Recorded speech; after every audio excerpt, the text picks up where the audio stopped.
I ain't gonna touch it. Hmm. But I got all the classes saved. Like I said, all these classes, we don't have to go through all these processes. But some of the processes, right? You got the share button here. Hi, everyone. Hello. Good evening. We're just waiting for everybody in PJ. A couple minutes.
Oh, I need sit down.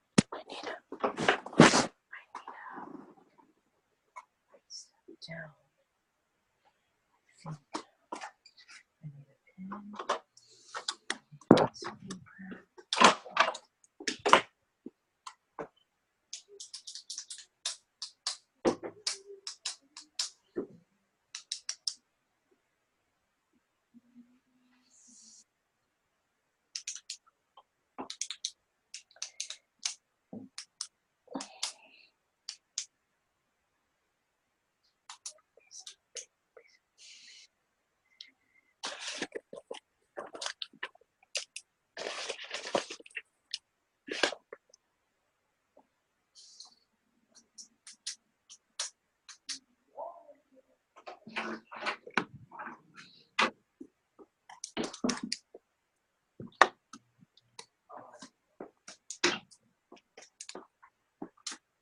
Okay.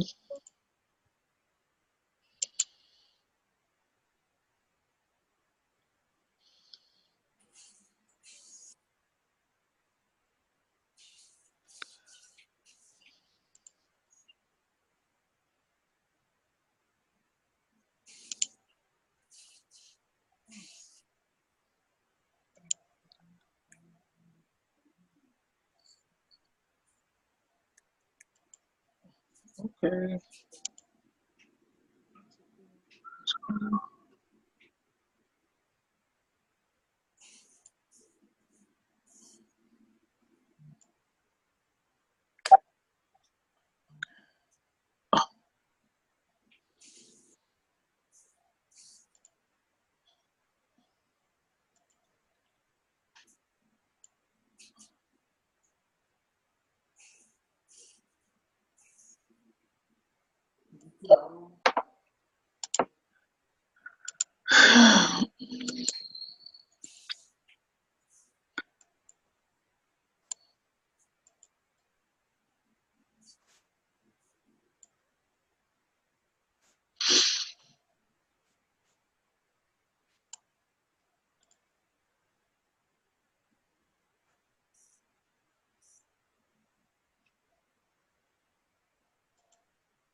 We're gonna wait about 5-6 minutes before we get going. All right. Hey, what's up? Not much. What are you doing? Reading. Yeah.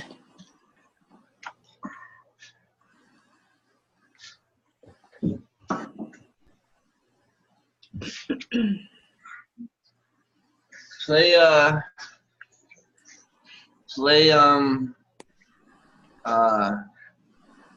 play Bob Marley Redemption Song. I need to hear it. All right.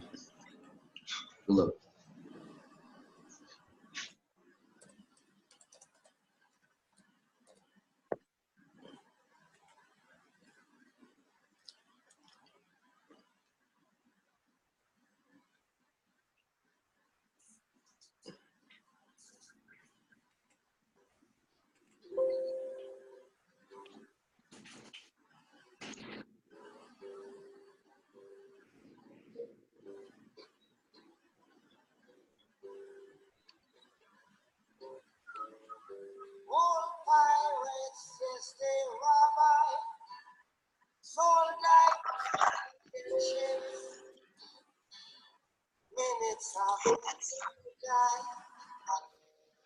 From the bottomless pit, but my hand was made strong by the hand of the Almighty.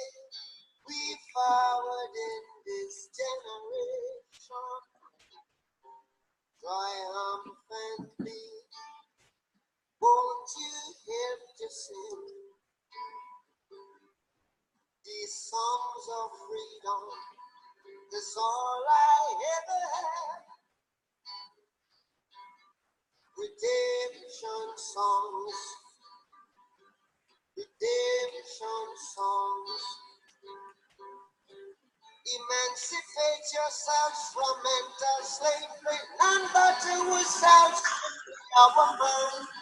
Have no fear for atomic energy, as none of them can stop the time. How long shall they kill our prophets while we stand aside and look? Some say it's just a part of it.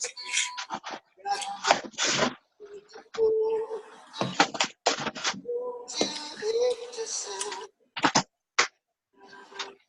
these songs of freedom. Is all I need.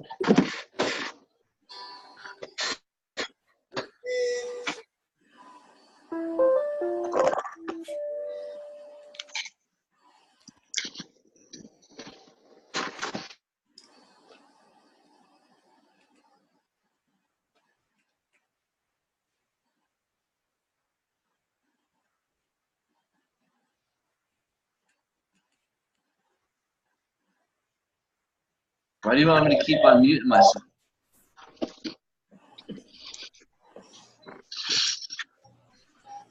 I'm playing with the sound. I'm trying to figure out why I've got it up to 100 and it's low on sound.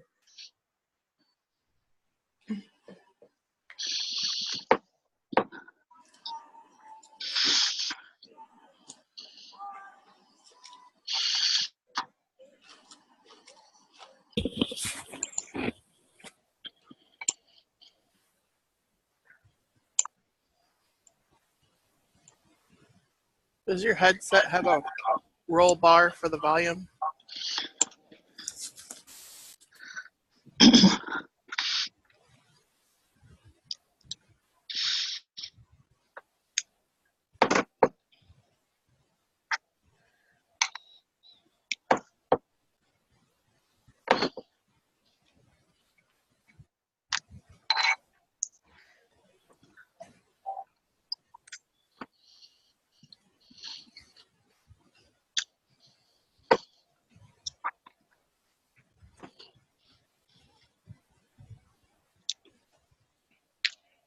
Green.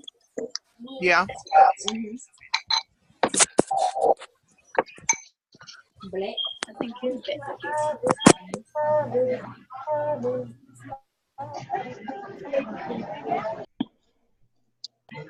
Yay, I made it.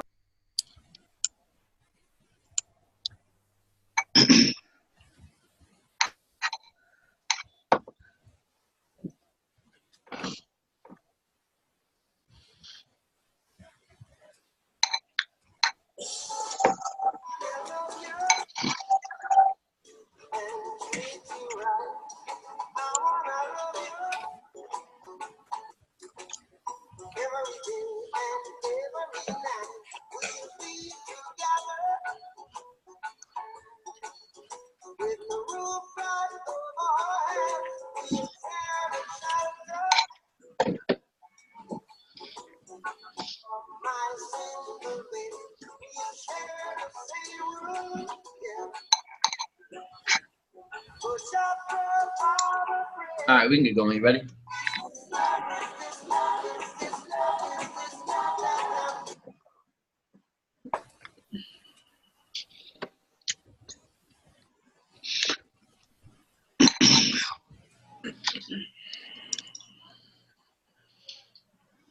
All right, so tonight we're going to go over foreclosures, and it runs right with traffic tickets. It's off.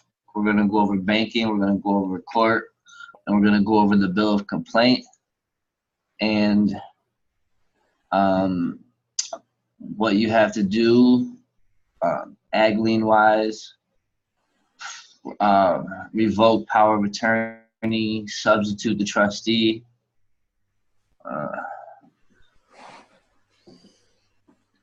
But basically, everything always goes in the federal district court because they have original jurisdiction, and that's in accordance to Title 28 USC Section 1333. Anil, is it okay if we put your notice of removal up on the board? Yes, It's all right? absolutely. All right, cool. Appreciate you. And thanks again. Laura put it together. All right. This isn't the first thing we're gonna go over, but I just want we'll go over it. Pull up my commercial notes, and we're gonna run through them, and we're gonna copy and paste everything that has to deal with a foreclosure, and we're gonna put it on open up a new tab. We'll do it that way. Because I want to go over banking first and what's actually what you're doing. Everything's securities and trust, and everything is an investment corporation. Nobody's lending any money because there is no money unless it's gold or silver, and nobody's lending that.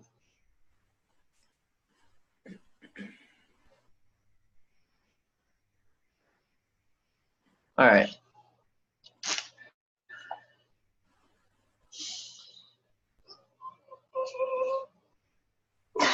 Okay, so in a foreclosure,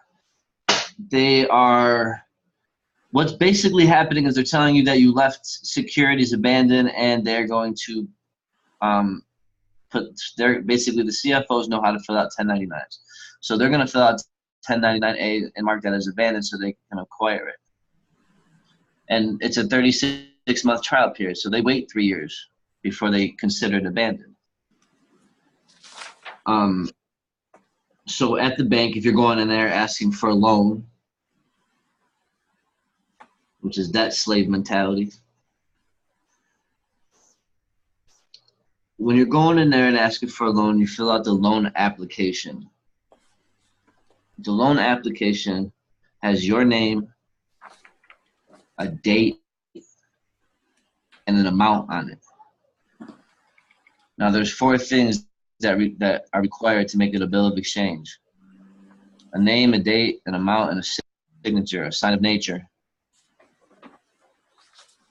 That's why no bank will ever loan you any kind of money or any kind of anything without first of all, your trade name, your straw man, your account, social security account, and a signature. And see, when you leave it abandoned, this is where the underwriters come in, and they sign for you. So that application has an account number associated with it. And you have to speak to an underwriter to get it. So Laura, make that number 1. So after you fill out this application, I guess we're purchasing a house too, I guess this way. Speak to an underwriter and get the account number associated with the application.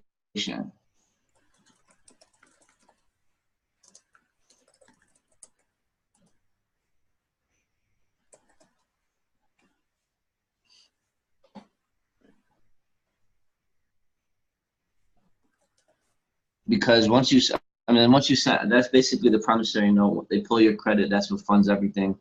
Once you sign it, that's deposited as a cash item under Title 12. Title 12 USC 1813 subsection L subsection 1. And I think that's in my commercial notes. We'll get to it. So what they do is then they take this application, which is the bill of exchange, the promissory note, Then they put a promissory note in front of you that becomes your mortgage. And then that's the death grip. So there's actually two securities there. There's your application, that's the bill of exchange or the note, and then there's the mortgage. And you have to put a UCC1 on those. You have to have an interest in them. All right? We'll get there. Okay, so get the account number. Number 2, then, all right, number 1 is counterclaim. Start off that was everything is the most important part is your counterclaim. Right. Federal Rules of Civil Procedure, Rule 13, it's mandatory.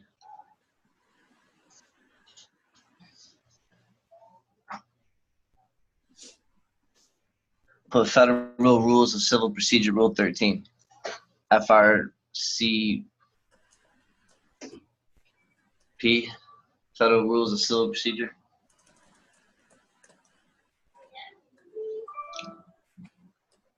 Rule 13.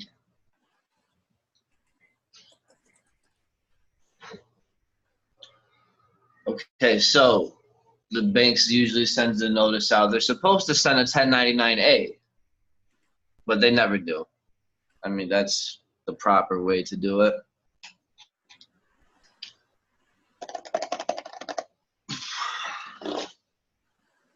So the first thing, what I would do is I would call an underwriter, get the account number, and then start filling out your 1099-A and acquire what you left abandoned before they do. The 1099-A is your acquisition. 1099-A releases funds from escrow. Also optional Form 90 and 91, but you need a cage code before you start filling out any GSA bonds. The cage code is a securities bank account.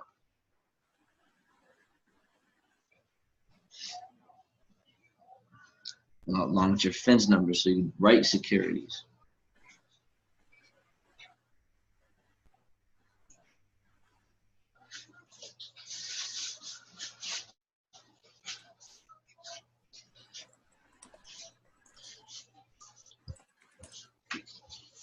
And I'm going to show you how to fill out the 1099-A. I'm going to show you how to fill out all this stuff.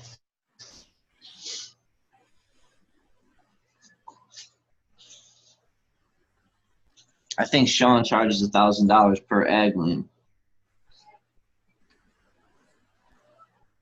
And everybody needs an ag lien. If you're sending stuff to the agriculture or Department of Agriculture, better have an ag lien. Like Gene says, the highest lien.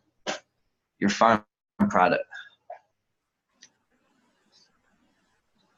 If you don't use your head, you're just cattle. All right, let's go. All right, so pull up the notes, and then we'll start pulling. And right now, what we're doing is we're going to prepare our counterclaim, our bill of complaint in district court, because we already have the notice of removal. Because it always starts off at these administrative buildings in the county, but everything they have no jurisdiction. Federal Rules of Civil Procedure, Rule 12b2. The court lacks subject matter jurisdiction because the prosecuting attorney has not given factual testimony on record, and they can't represent a dead corporation or a dead man. And that's the competency to testify. They don't have it. All right. So now, right off the bat, they have to have you should ask always for full disclosure of everything that you're doing, and it's Title 16 of Codes of Federal Regulations 433.2. So whenever you're at the bank or anywhere and you're dealing with contracts, always ask for full disclosure. All right, so your counterclaim. Our counterclaim comes in, we have a counterclaim in recoupment. UCC Article 3-305 and 306.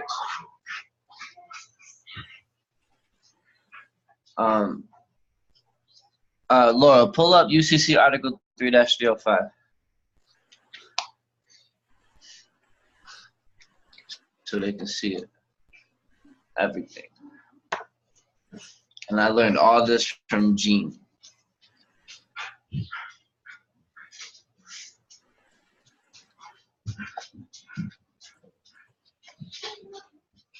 And Sean. Where do you have it? Oh, no, go on Google. I'm sorry. Okay.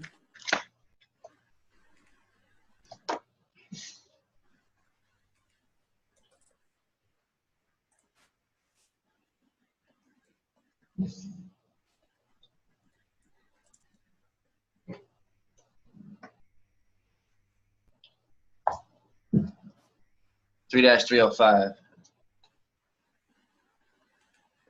Yeah. So defenses and claims and recruitment. Subsection A, except as otherwise provided in the section, the right to enforce the obligation of a party to pay an instrument is subject to the following. 1, a defense of the obligor is based on infancy of the obligor to the extent it is a defense to a simple contract. Number 2, duress, lack of legal capacity or legality of the transaction, which under other law nullifies the obligation of the obligor.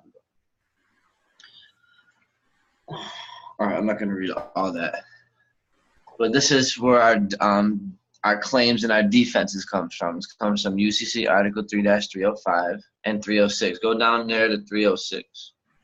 Now you have a claim in recoupment because you have a claim in recoupment because you have a proprietary interest in a security instrument.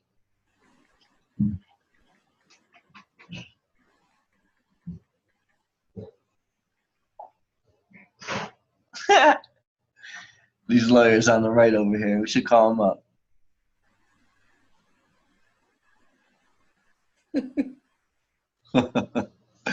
Let's see what they say. Okay, and then 3C3306 is claims to an instrument. The instrument is a financial asset. As you'll see, we'll go into what type of claim it is. Okay, so our counterclaim, why we have it, there's our defense and our claims, and the 3306 is a claim to the instrument. Okay? So what that means is it's the account number associated with the application for your mortgage. And they come with the rate riders. You know, it's an investment contract. But every transaction has to have a counterclaim. That's where your discharge comes from, the counterclaim. You can't be a creditor unless you do a counterclaim. It's mandatory.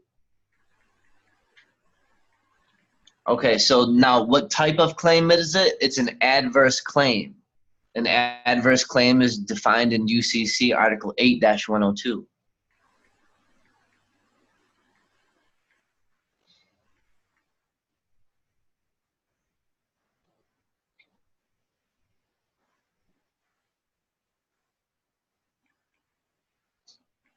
You pulling that up? What is it? UCC Article 8-102.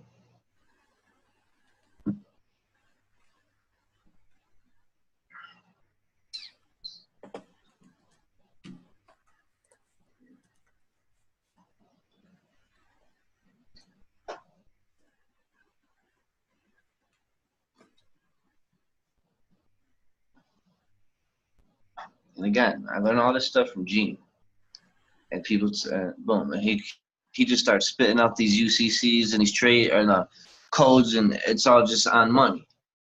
Gene, I mean, he hasn't been wrong yet. This shit's funny to me. All right, so UCC 8-102. And other people that I study, my favorite accountant are Doug Riddle and definitely Tom Schaaf, Winston Shroud's a beast. And then, I mean, Brandon Adams and Christian, these were, I forget the other ones. Angela, they're all under Gene. Everybody learned from Gene. You know what I mean? Most everybody. Okay, so adverse claim means the claim that the claimant has a property interest in a financial asset. So you see when I pull up the notes, it's a proprietary interest, property interest, and a possessionary. and it's a violation of rights as a claimant for another person to hold, transfer, or deal with a financial asset. So there you go. Now it tells you how. So it's going to get, so this is where you get into entitlement rights. Watch, UCC, go to UCC Article 8-505 through 508.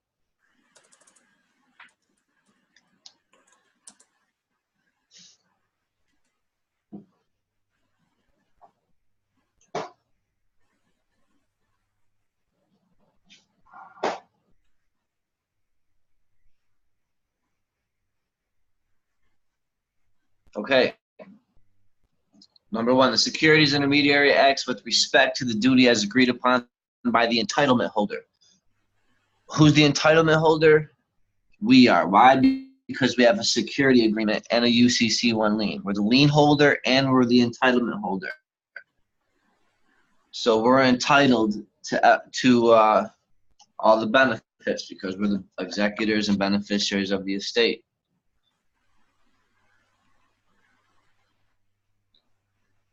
Go to 506.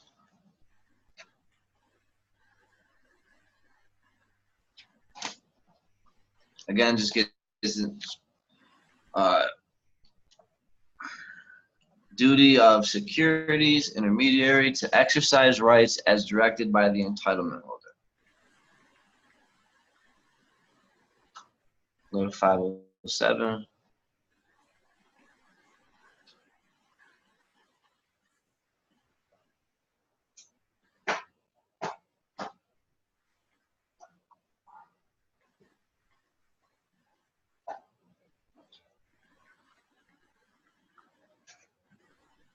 You're entitled.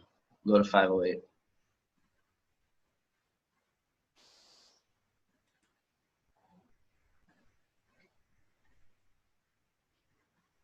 A securities intermediary shall act at the discretion of an entitlement holder to change a security entitlement into another valuable form of holding for which the entitlement holder is eligible, or to cause the financial asset to be transferred to a securities account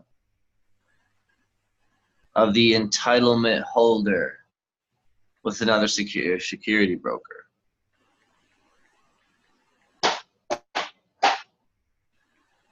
Okay, so now we have a counterclaim. Why are we doing a counterclaim? Because we have a claim in recoupment, because we have a property interest in a financial asset. What type of claim is it? It's an adverse claim. So now we're going to create a constructive trust, which just means a trust with law. And we're going to go into federal district court. So now we're going to go over the bill of complaint, which is your constructive trust, your adverse claim, it's your counterclaim.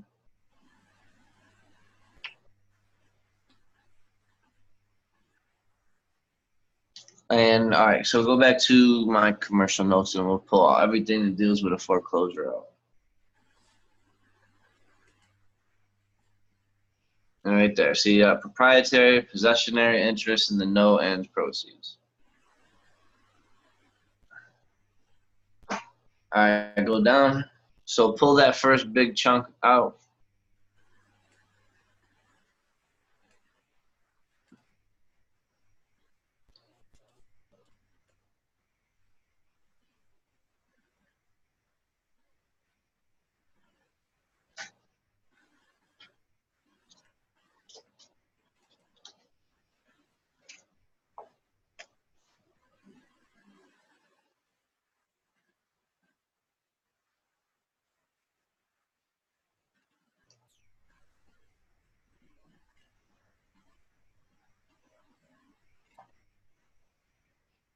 You copied and pasted it?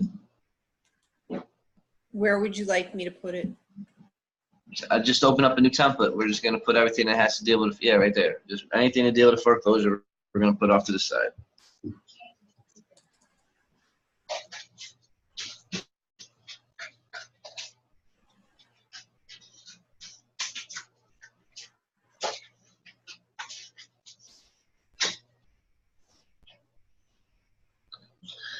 All right. this is in more depth, a little bit more down. There's the claim. All right. Now pull this one out. There are two issues. It's an investment contract and there's a tax. The reason the tax comes into play is because they never transferred the security. They kept the security, so that means all the investors that bought cash flow claims under the pooling and service agreement have got worthless paper. They're not registered. They're not registered on the UCC, not registered by using registered mail, which is how you take your private funds and make them public. Once you register a note on the UCC or register it through registered mail, it becomes a security, and that's governed by UCC Article 8. And remember, if you're ever mentioning the UCC in anything, you have to use the state UCC. It usually correlates with the UCC. It's just written different. It's like 3.305 instead of UCC. So it'll be like New York UCC 3.305. So because nobody's bound by the UCC, they're bound by state. You know what I mean? They work for the state, so you got to use their state shit. Okay. Did you copy and paste that? Yep. Cool. All right. I wasn't done reading it though. All right. All right. That means all right. So that's rule 424, and then every B5 prospectus, S3 registration statement, 8K current report are all invalid. They are filed with the SEC because the notes, the security were never transferred at closing. Okay, in response, this is Gene. All the people are filing 1099 OIDs and 1096 and 1040 and 1040Vs now, 1041 and 1041V. Whenever you're doing an OID, you have to do the 8281.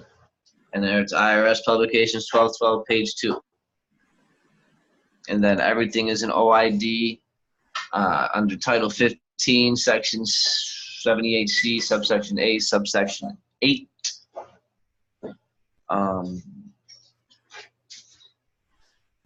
Thank you.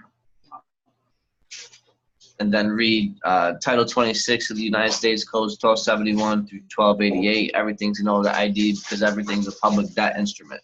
Because we're in bankruptcy, they have to give you the payment so you can pay. So when you're going to buy a car, the bill of sale is the bill of exchange that pays for everything.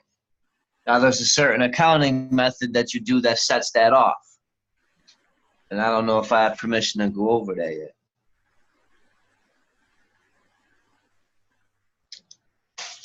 Again, the loan application, the pulling of your credit is a bill of exchange. It's a security. It has your name on it. Your name is your property.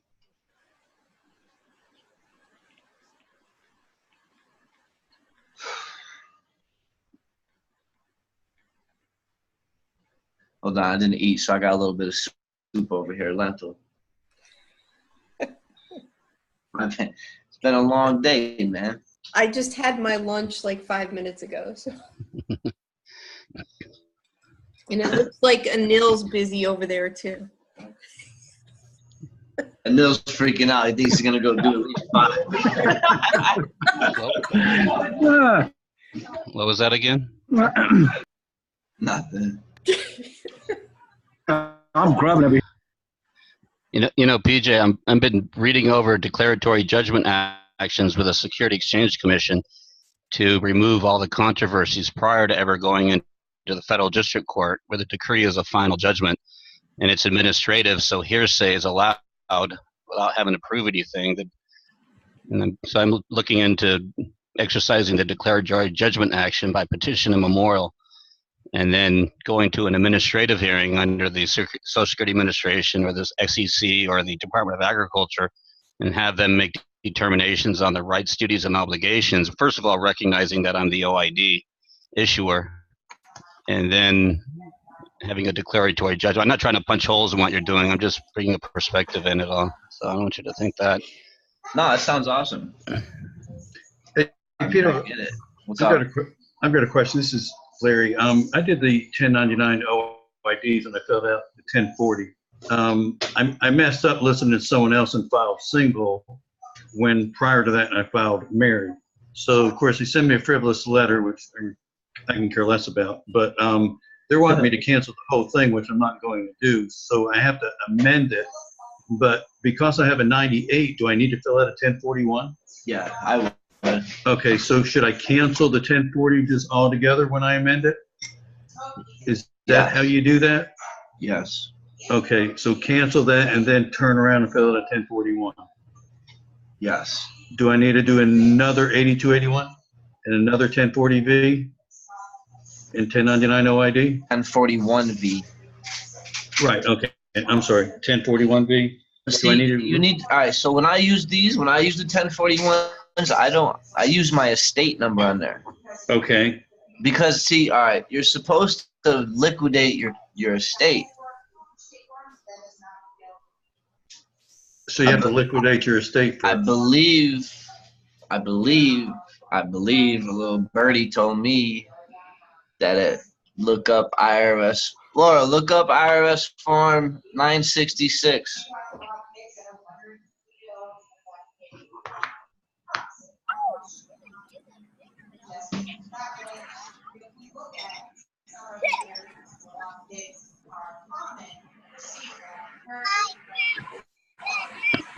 Someone has children in the background. Can you *6 or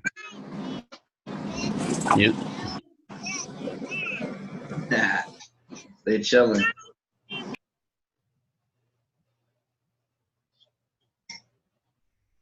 It's Fred.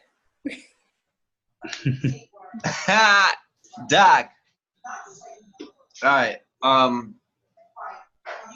If anybody has any relatives or anybody that's not doing well, I got a doc that, for $300, if you send him some samples, you get an 80-page report, and he can start, diagnosing you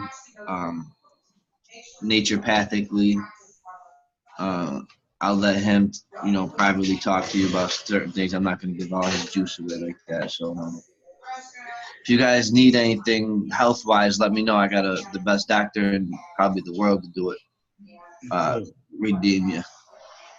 I will need to talk to you about that, about my dad. Yeah, I got a doc for you. Anyway, Patrick Devine's got a file like this, I think, floating out there somewhere. So I'll look that. I would look up that. I don't know if I'm allowed to share mine yet. But yeah, I would look into this. This is how I think you pretty much liquidate state. Right there. So there you go. That's. So you fill out a 966? Right. So because everything that's attacked is your trust, right? So they had the Sesta K trust now, and then in 33 or 30, they put your estate within the trust. So we're pulling that out. That's what you're sending the indemnity bonds for, the bond. So you're charging you're charging your birth certificates, your bills of lading, and you're going to liquidate that. Once they cure, you're going to liquidate that. And I know, I know somebody that has some checks, So, and you start working because you're dead, right? You're civilly dead. Right.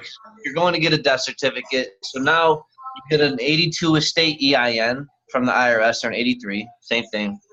And then you get a 98 trust number. And then you put that estate within the trust. It's the same thing as they did by doing the Sesta K and putting your estate, except you didn't create it. Now we're the creators, and now we control that shit. But now, are you telling me that I should not have gotten a 98 until I did the death? It's fine to have the 98, but you know how to operate with it and how to utilize it. I know I go to Walmart, I don't pay taxes. That's about it. No. No, I hear you. I'm learning as I go, man. Everybody is. But that's what the 98 is for. The 98 becomes your social security number. Right. I get that. And then your estate is within your trust. Well, can I use that 98 without killing myself? Yeah, you could use your 98, absolutely. Okay. So I can fill this out without killing myself. Yes, you're fine. Okay. Because you want So- the death certificate, affidavit of death, get that notarized. Then there's a death division in vital statistics. You mail that out. You get the coroner's seal on it. And then you're dead. So anybody that tries to send you a bill or pull you over, try and give you a ticket, how are you going to charge a dead man? A real dead man, you know what I mean? Right. You can't. Now, what does that do for you functioning in commerce? That's what your 98 and 82 is for. Got it. Because your 82 still has your social still alive. It's still a pass-through account. So then theoretically, you really can't be the executor of your estate until you knock yourself off. Right. Interesting. Okay. So as from now, that's why I tell everybody you got to know your role. Right. Your executive trustees. But your beneficiaries no matter what. Right. Right. You know what I'm saying? That's the main one. You're a beneficiary. You're an heir. You're a successor. You're a beneficiary. You get all the benefits. Got it. Okay. But that's where your So- security agreement and UCC1 come in. That's how you show to be alive, and that's where your lien is. So to make sure that I get this, I'll amend the 1040 that I filled out, get rid of it, do a 1041, 1041V, and a 966? 966 has nothing to do with your return. That's strictly for end game business. Got it. Okay, so that's not for the OIDs. Right. The 8281 is with your OID plus 1096, 1099A. So I've got to redo them all over again? Yep. Okay. Correct I them. mean, I don't care. Yeah, and then mark it corrected. Okay, mark it correct. So when I do the 1040X, I turn everything in at once? Yeah. Oh, okay, so send them the 1041, the 1041B, the 10, no. I wait 2 weeks for the OID. I send them a letter to file the OID, which I'll be pulling up here. And then if they don't do it, I file it. Okay, I'll just hush and let you finish. Gotcha. Thank you. Thanks. Thanks, partner. All right. So we'll get out of this and we'll go back to the notes. And we're pulling everything that has to deal with foreclosure. All right, keep going down.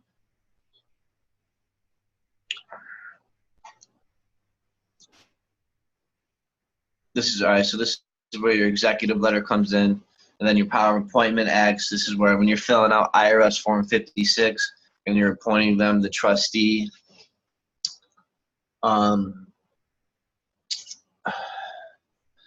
It's Title 26 USC Section 2038 and 2514. It's the Power of Appointment Act. All right, keep going down.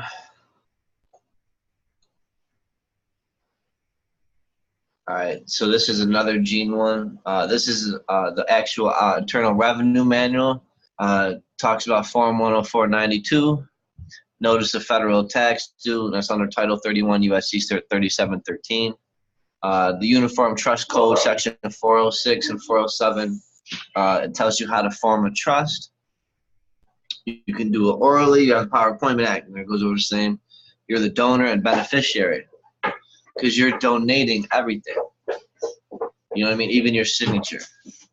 We're going to get into gifting.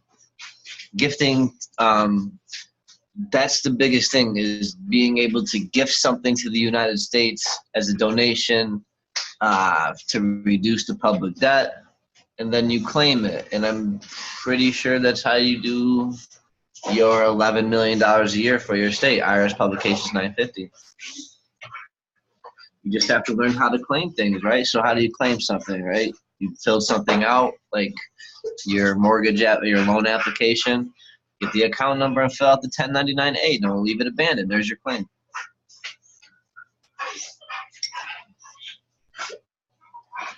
What do you? So most people that are writing these bills of exchange and promissory notes, they don't have registered mail numbers on them. They're not registered on the UCC1. You have to go down to the Secretary of State and file it. Bring your bill of exchange down there. You have to go down there and authenticate it. You have to file UCC1, authenticate that, and file UCC3 for the assignment, authenticate that, all at the Secretary of State's office. You just can't fill this stuff out and send it out. It does nothing. That's what I'm talking about, that this thing, it's a controlled situation.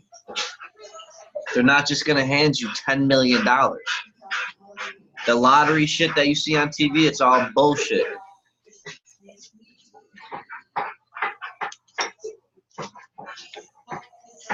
Believe me. You have a lot of background noise, PJ. My dog. I'm about to beat her butt. Lay down. Go. Oh. I just slapped the book. I didn't hit anybody. All right. No, I don't hit my dog. Okay. You can pull up IRS Form 10492 if you want.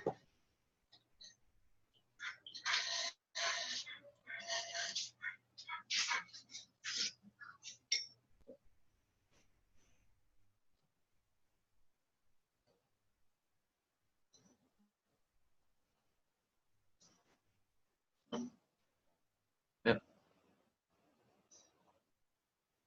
Easy. Escrow. Fiduciary trustee would be the CFO.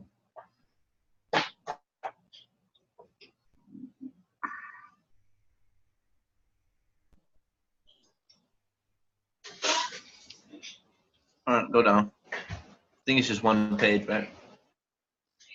Yeah. Kind of tax period would be fiscal. Assessment date is when it would be the date that you're filling out your 1099-A.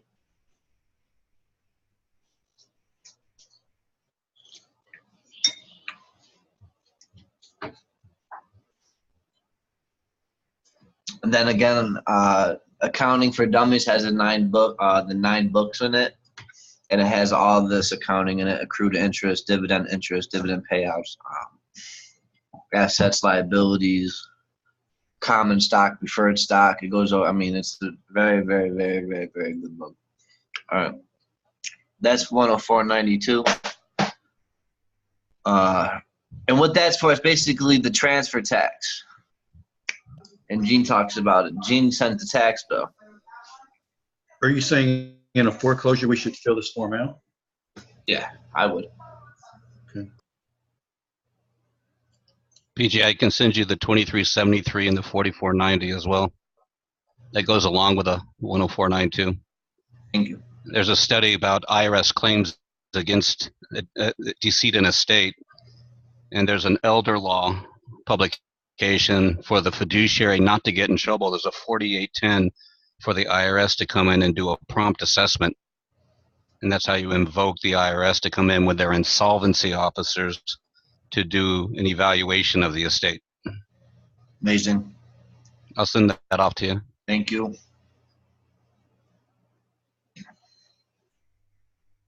All right, and then this is another one from Gene. Read the Internal Revenue Service Manual 5.5.1, 5.5.4.1. Here's your, so when you're doing the 3949A, here's your proof of claim procedures. If the IRS is saying they're going to lien on you, this is your proof of claim procedure. And then Title 31, USC 3128 and 3113. When this shows when the person has proof, they can draw on a payment. Who's given any of these guys permission to start creating securities and negotiable instruments in your name without any of your consent? Because it's your name is your property.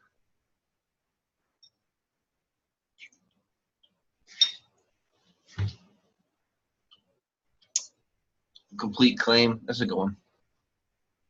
That's your private administrative process right there. A complete claim will have a certificate of protest and also then you gotta have your certificate of service. Notice of default, certificate of service, notice of default. Then you take that bitch to the Secretary of State, get a certificate of default, and then you put that on a UCC1 because the UCC1 puts a lien on it. And then once you put the lien on, then they can negotiate it. When you take it to the bank and you take it to your brokerage account, get your dividend payout. Now, should you file that in the county? File what? The UCC one? Yes. Okay. Everybody should send their UCC-1 and security agreement registered mail to their suite or their P.O. box. And then put their registered mail number on the UCC-1. And then that registers it.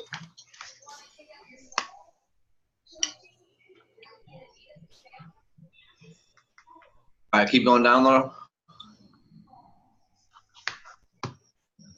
Keep going.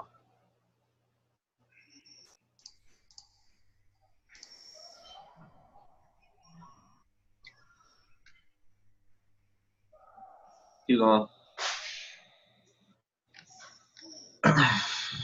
Okay. No, up one paragraph.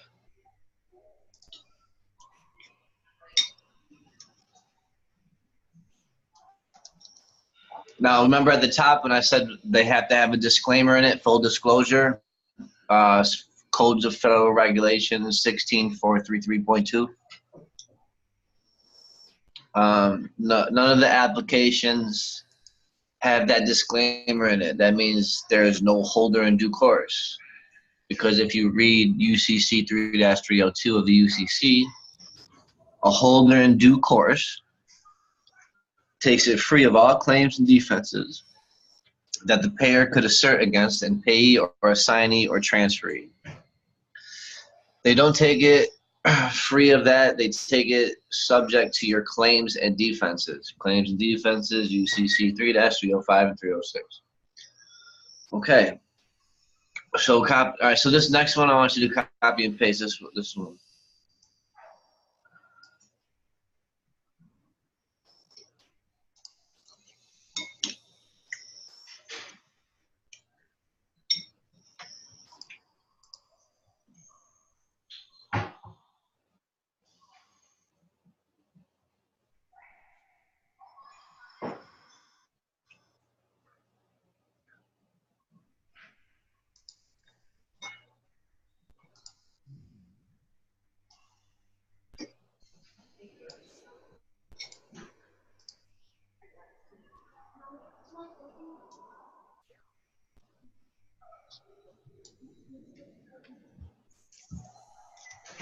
Go up a little bit, right there. All right, when you're dealing in securities, it's governed by Article 8, not 3. Because once these notes become registered, they become a security. And see this, all right, so if you read the adjustable subprime mortgages, they have an adjustable rate rider that goes with the note. The rider modifies the conditions of the payment and supplements and governs the promissory note, UCC-3-106D. So it can't be a negotiable instrument if it is subject or governed by extraneous documents outside the promissory note.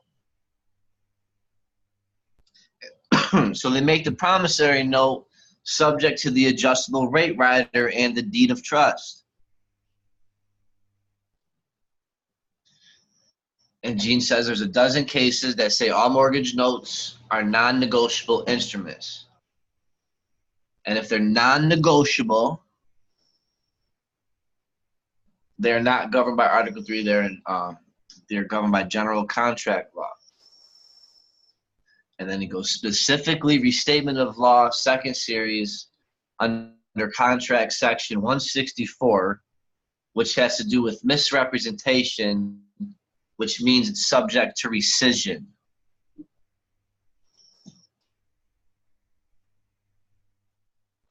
And if you go to 226, you guys know the Truth in Lending Act, Regulation Z, Title 12, Code of Federal Regulations. Then you go to the appendix, and then there's two forms, H8 and H9.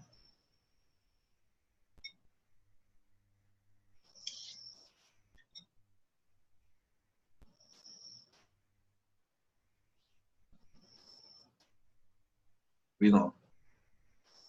Okay, this paragraph goes into.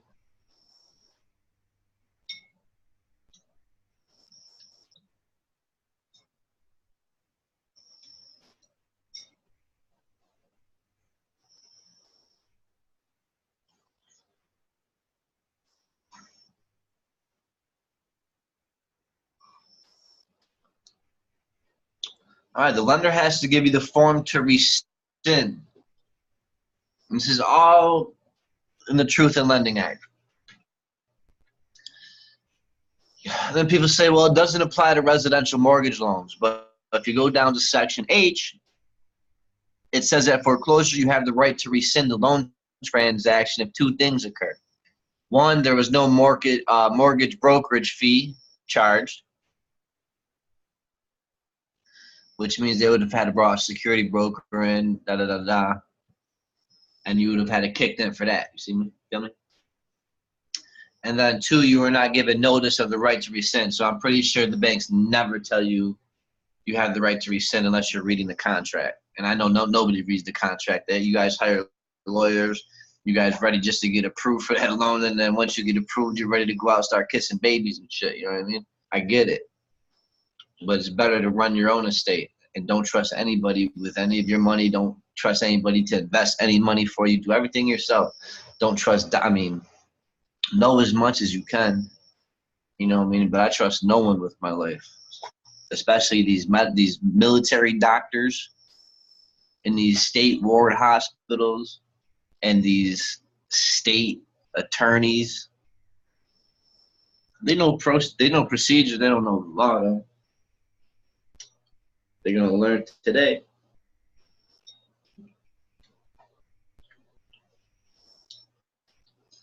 So again, you have the right to rescind if two things didn't occur. The security broker wasn't in there. They didn't charge you a brokerage fee. And you were not given the right to notice to rescind. And then there's a third one. You were not given the appropriate form. The form in Appendix H-8 and H-9. So you could rescind the transaction when it goes to foreclosure. They will tell you only have 72 hours. They did not give you notice. The statute of limitations does not toll until they tell you. You have a right to rescind. You can do it at foreclosure. Another thing, you are not in a loan transaction. You're in an investment contract. UCC Article 4-102. Under applicability, says if an item is includable in Article 3, it's governed by Article 8. Article 8 governs Article 3 because you are dealing in securities. Said that.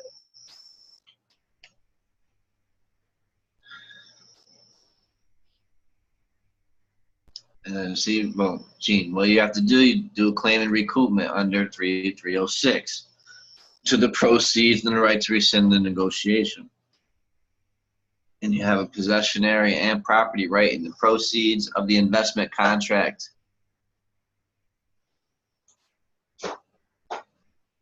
There you go. You can, I guess you can copy that little paragraph and add it.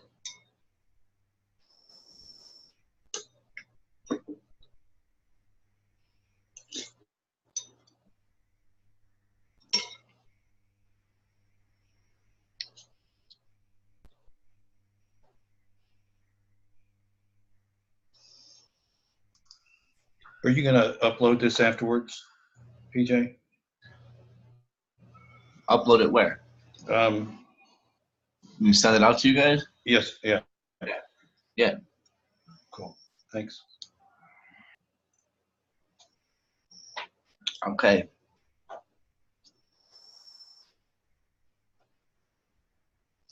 And this is what I went over just now. Go down. All these mortgage transactions are governed by Article 8 or Article 2, and you never have filed a counterclaim. That is why they filed 1099A, because they say you abandoned your claim or recoupment, which is a counterclaim, and your possessionary right to the proceeds from the sale of the security under the investment contract to which you are an undisclosed third party in the contract under the statute of frauds. If they're going to hold you liable under a contract which you are an undisclosed third party and it has not been subscribed to by you and you have not memorialized it, then you have a right to the proceeds. Go after the proceeds.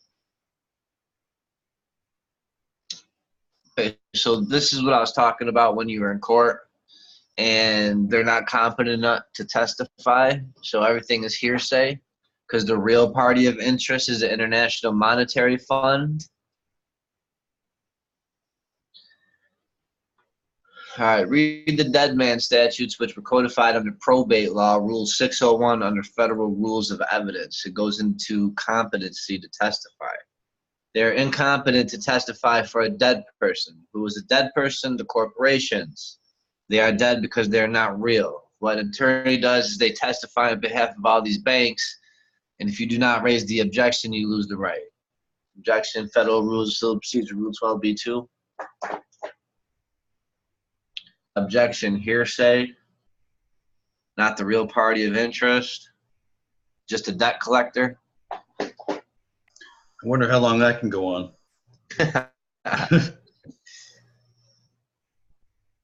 All right, go down. That's just court stuff.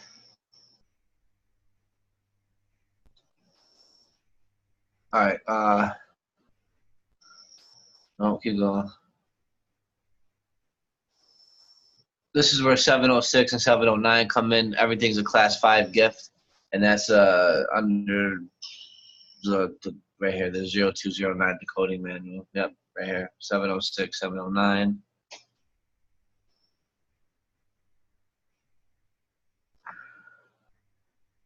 Larry, I'd fill out a 706.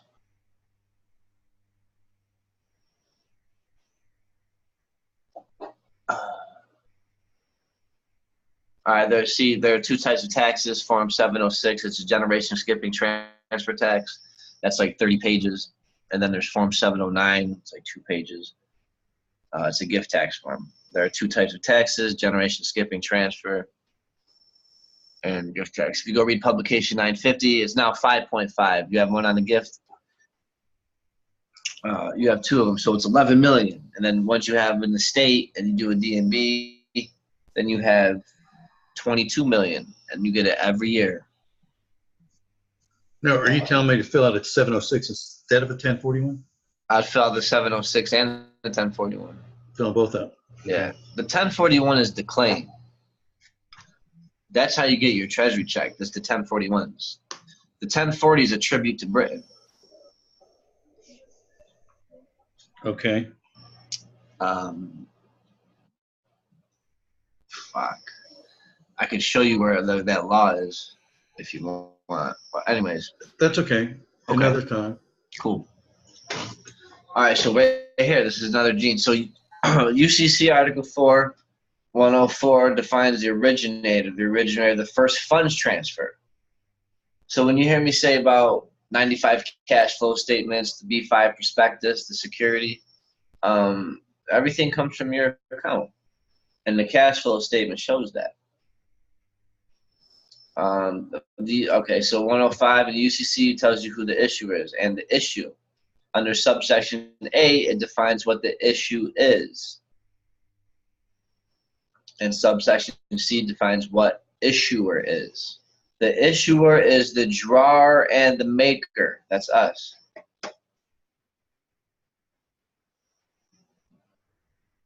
If you sign the mortgage notes, you're the issuer. So when you're there at the bank, and I mean, even if you're at closing, when you're at closing, the bank's not even there. It's just a title company, right? Right. Bank just lends you their name. All they did was get you for your estate. That's it. Got him.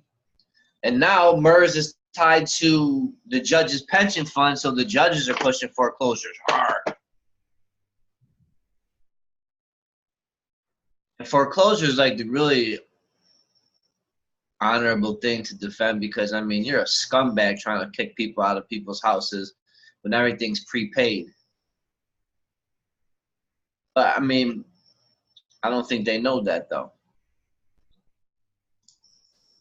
A lot of them claim they don't know that. I know. I send them a notice so they know. Right. Indoctrinate them first. Right. Okay, does that tell you anything? What you did is sign and endorse the security. Well, don't you have a proprietary interest in the proceeds from the sale of the security? They made you a party to an investment contract. Well, so why aren't you claiming it? This is why people are not winning in court, because you're not filing the counterclaim.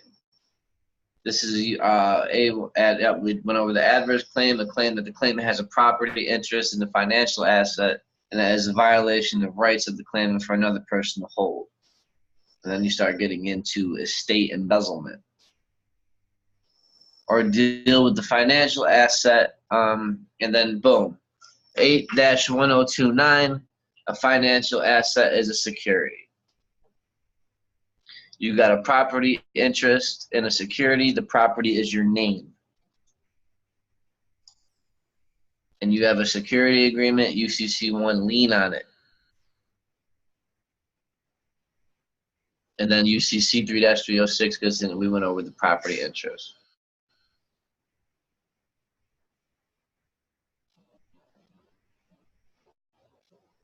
And then this goes into more of what we've been going over. Keep going down.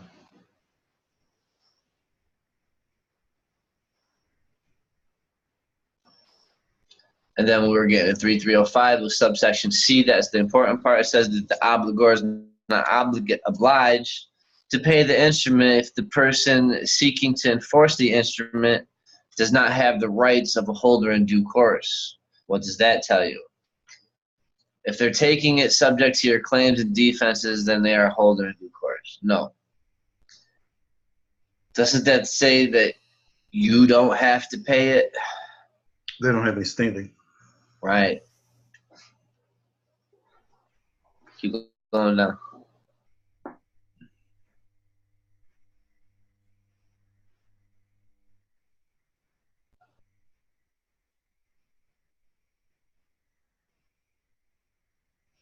Okay, so boom. I would find out who the title company, insurance company is. Everything is insurance. Everything is an insurance claim.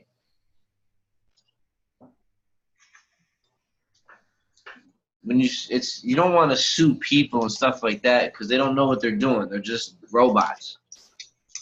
Little zombies pushing papers, pushing, my bad if you got a 9 to 5. I've been there. Believe me.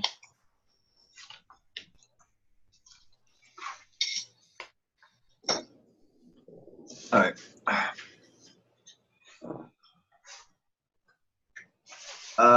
Find out the errors and omissions carrier, and then tell them you're filing a claim. Tell them you want release of lien, that's optional Form 90, and reconveyance of the property. So this is where if you have land, you can call a land surveyor, get a abstract title, and then you go into court and you get, I'll go into it. Reconveyance on the property. Because of the errors and omissions claim, if they don't give you the release and reconveyance, the title company has the right in California under 29.41.7.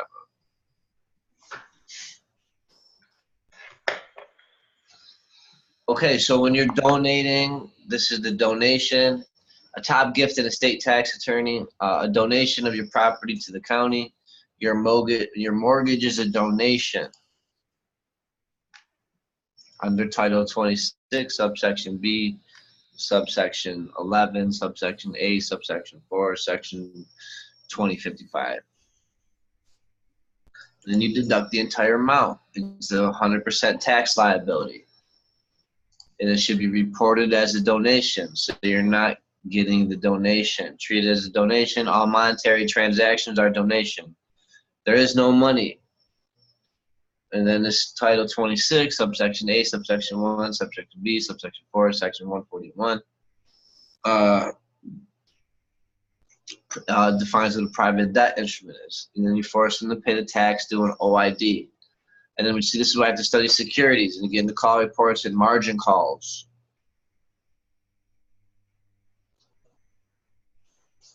And the bond he's talking about is a stipulation bond. This is Gene. Surety bond. And everything is insurance.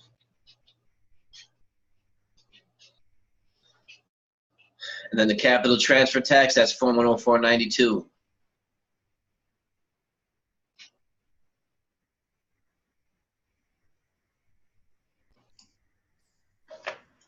Now, are we basically filling out the 1099 OID for them, presenting it to them? You have to send a letter first. I'm going to go over that letter. Okay.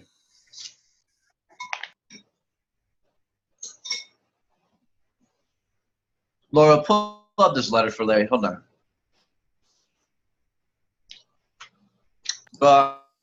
It's called request letter, request bank OID.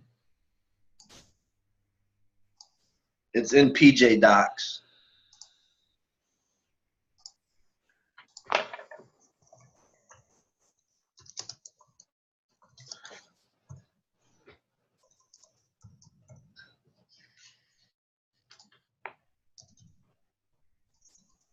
Just type in REQ.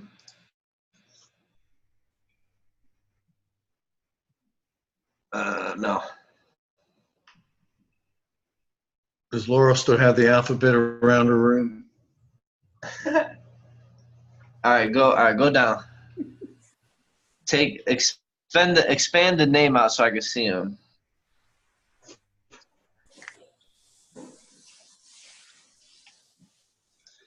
Hold on, I might have it open.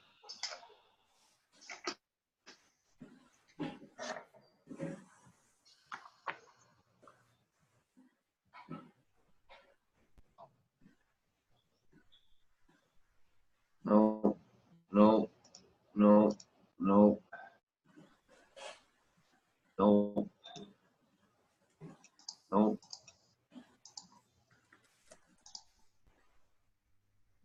No, I don't have it open. All right, go into PJ Docs and go down.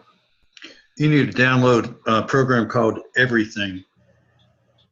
Then you just load it in one place. It looks at everything that's attached. Just look for request. It'll say request bank OID.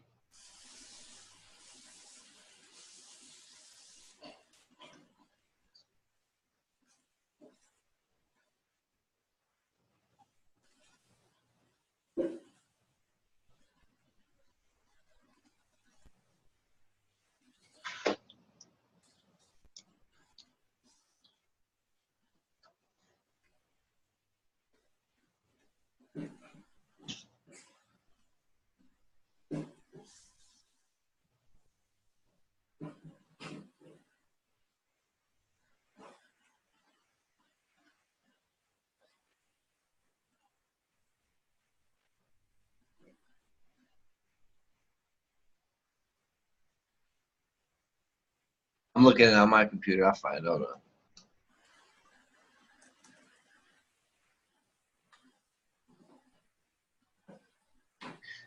It's like in all capital. The OID's in all capital letters.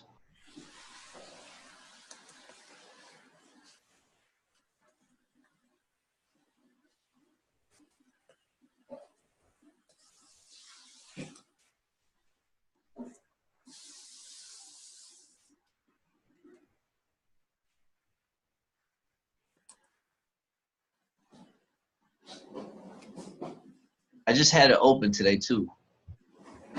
That's how I know.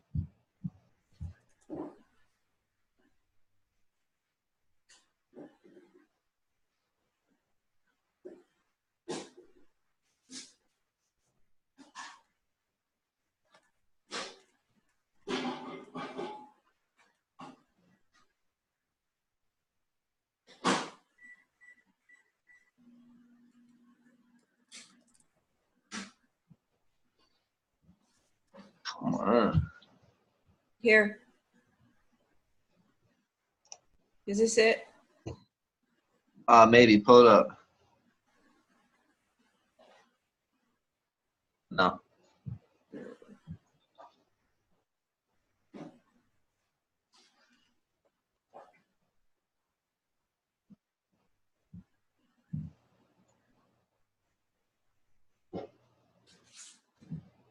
See.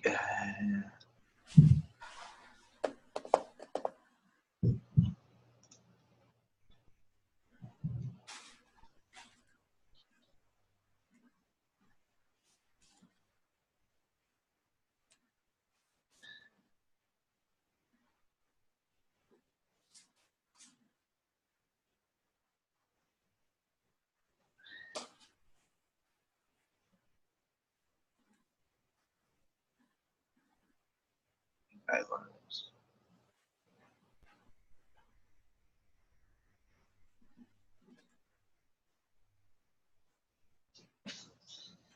Oh.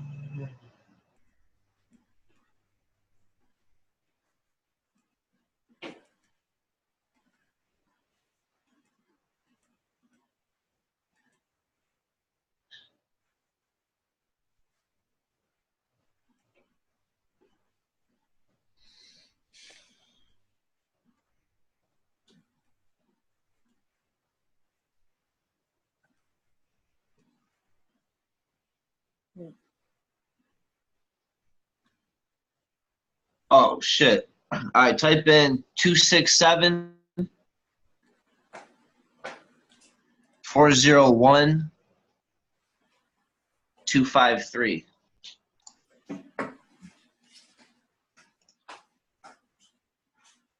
Hey, that's close.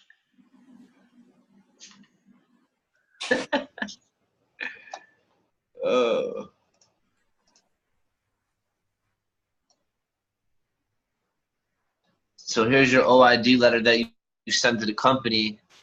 Can you make it not double page for Sean?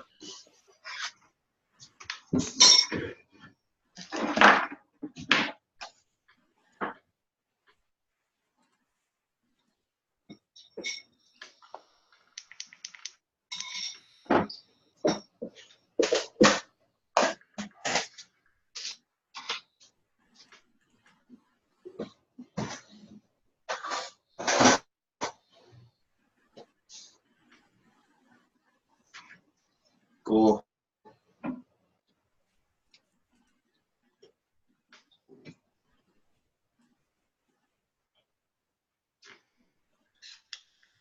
So this is coming from the office of. Right.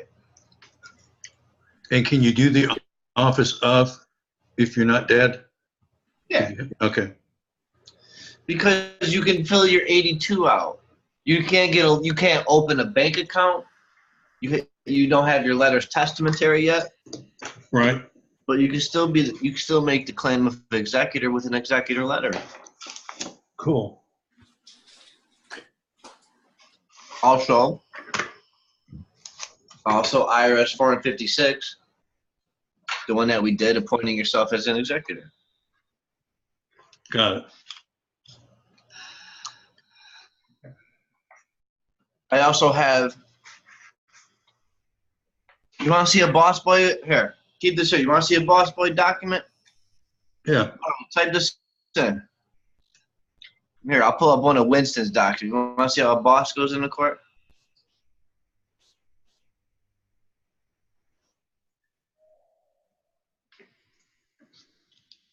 Type in 246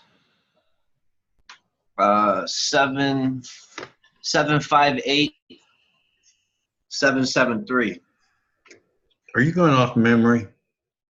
No, not this one. I don't feel so dumb then. Okay.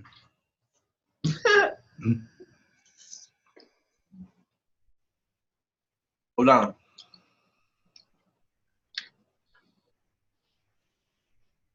Hold on, bro. Never mind, that's not the one.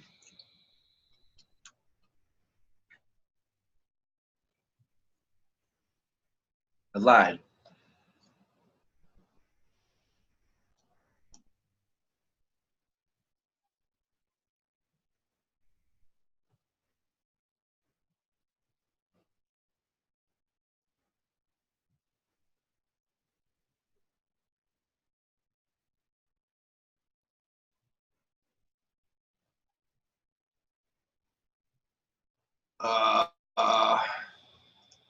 It's Winston. Type in Winston.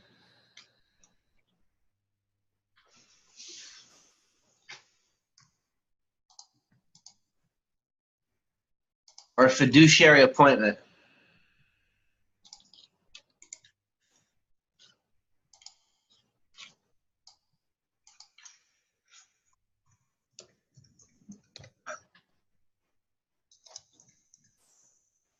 Where's all my stuff that I have?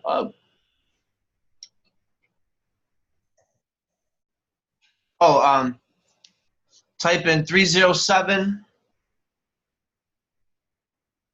520 290.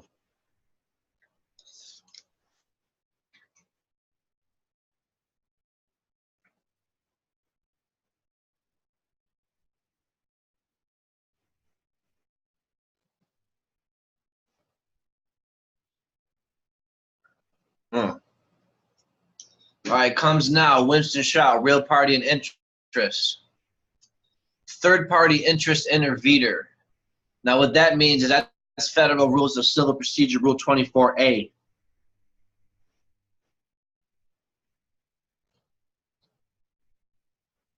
And this is how you come in Admiralty. This is part of Admiralty law. And this is in, Gene talks about this in that overview of Admiralty that we went over last class.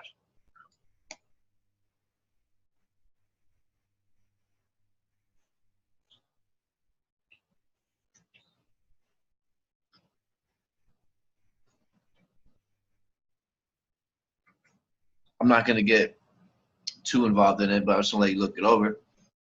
Comes in under Rule 8E. This is the restricted rule. This is your special appearance.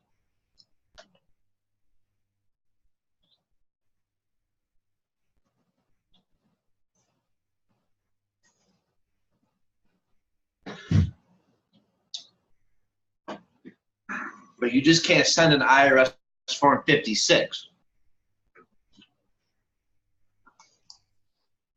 There's formal appointments.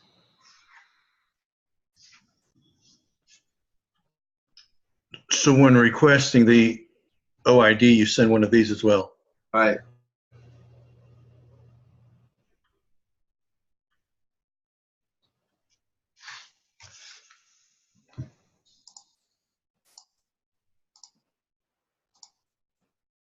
Keep going down.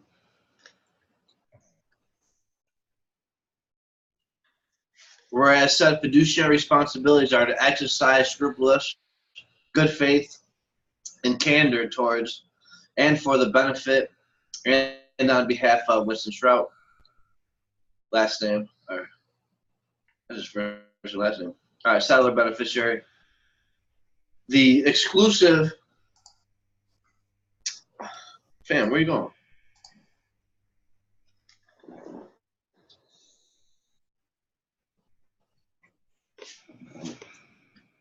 It slipped. That's what she said. Who is she? She sounds like a whore. All right, the exclusive and limited purpose of accepting and receiving all liabilities. Accepting and receiving all service of process and other documents, instruments, bonds, and other important papers.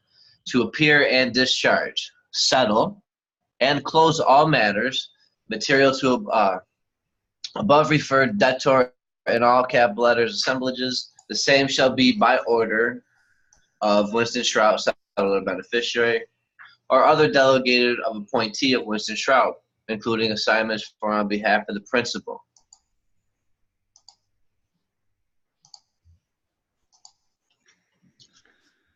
I don't know why he calls himself a defendant. Unless he's calling the entity the defendant. Well, yeah. I get it, but we're never the defendants. We're either Right. claimants or plaintiffs. Half of the principal defendant. Anyway, Yeah, because he's calling himself the principal as well. So it's kind of a oxymoron a little bit. yeah.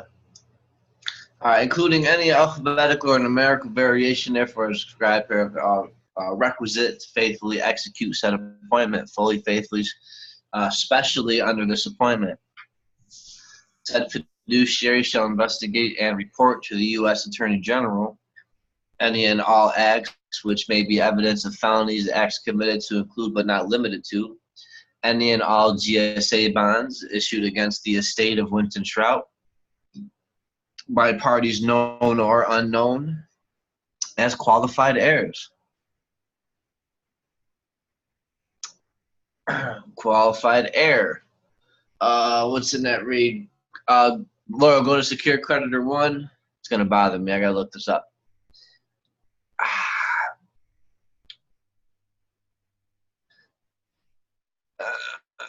Stop the Pirates 1, various articles.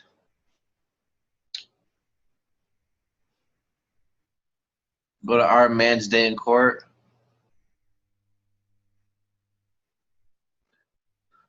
Thank you. Type in search, Control F, and type in HEIR, H-E-I-R. Could you repeat that? Do Control F and then type in HEIR, H-E-I-R.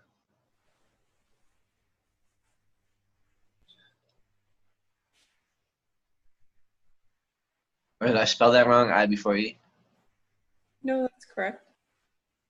See? All right. Okay, so go up a little bit. Let me read that part. That's what I wanted to read. Okay. So, all right. So, see, the judges. Here, I'll give a little bit more information on court real quick. Court is a big kickback racket, right? Most judges retire once they've reached 30 million of embezzling estates.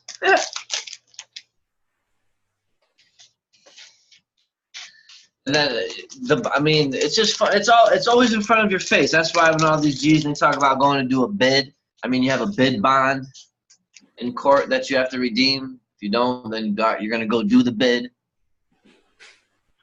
So they had already submitted the 1099-Rs for the retirement. Now, what makes us heirs if we get the funds from the estate, because we're decedents, we're heirs, successors, because they took our ancestors' gold.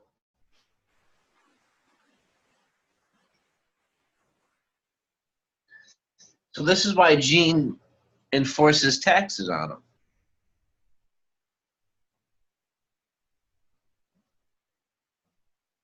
Does this go back to the liability among joint tortfeasors with the primary active degree of fault heiring to the president because he's the chief executive of the branch that seized all the gold back in 33? Yeah, say that again. It's called a liability among joint tortfeasors because an admiralty. Yes, joint tortfeasor. Yes. And then the party having the primary active degree of fault is liable, which means the secondary, tertiary, and quaternary parties cannot be touched because the person having the primary active degree of fault is the one liable, which makes the chief executive office, when they seized all the assets under the banking holiday, so the office of the president is the entity having the primary active degree of fault, and that's why all obligations or evidences of debt are an obligation of the United States. Excellent. And the obligation is defined under Title 18 U.S.C. Section 8. Exit out of there. Look that up, Laura. Want to bet? Title 18 U.S.C. Section 8. Exit out of here. We're good. Yeah, other evidences of debt. Any evidence of debt is an obligation of the United States. Yes. And they're entitled to pay the debt dollar for dollar under Title 31 U.S.C. 3123. We'll look that up real quick too. So this will also help you in your foreclosure. So the U.S. is obligated to pay to discharge debt dollar for dollar because they're in a Chapter 11 bankruptcy. Section 8, my G. Say that again. Let's say what? I'm sorry, the IRS is what? No, the IRS is nothing. The U.S. is in a Chapter 11 reorganization in the bankruptcy. That's why everything is insolvent. Right. That's why all your estates is bankrupt. Everybody's bankrupt. Corporations bankrupt. Right, but you said to get your refund or to charge them the tax. Right. Tax bill. Send them a tax bill. Generation skipping transfer tax, 104.92. That's the federal tax that's due. And who are you sending that to? Mnuchin? Yes. U.S. Treasurer? IRS commissioner. Okay. That's what I thought you said, the IRS. Okay. I would send it to the Secretary of the Treasury because the Secretary keeps all the secrets.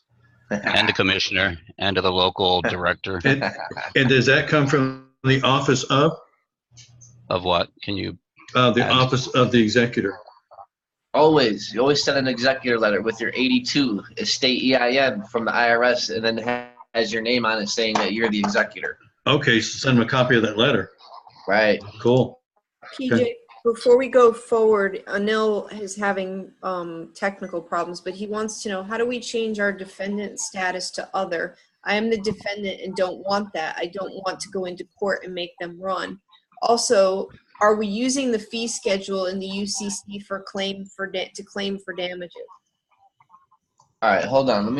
I need something to drink. I got my mouth is dry. Just give me 2 minutes. Hold on. It'll take 2 minutes.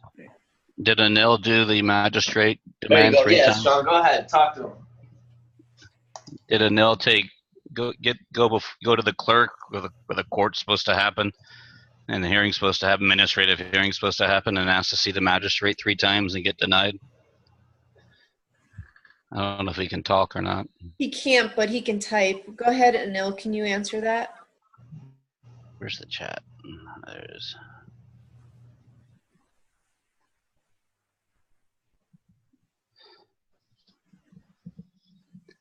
Was there already a hearing also? Was there already an arraignment?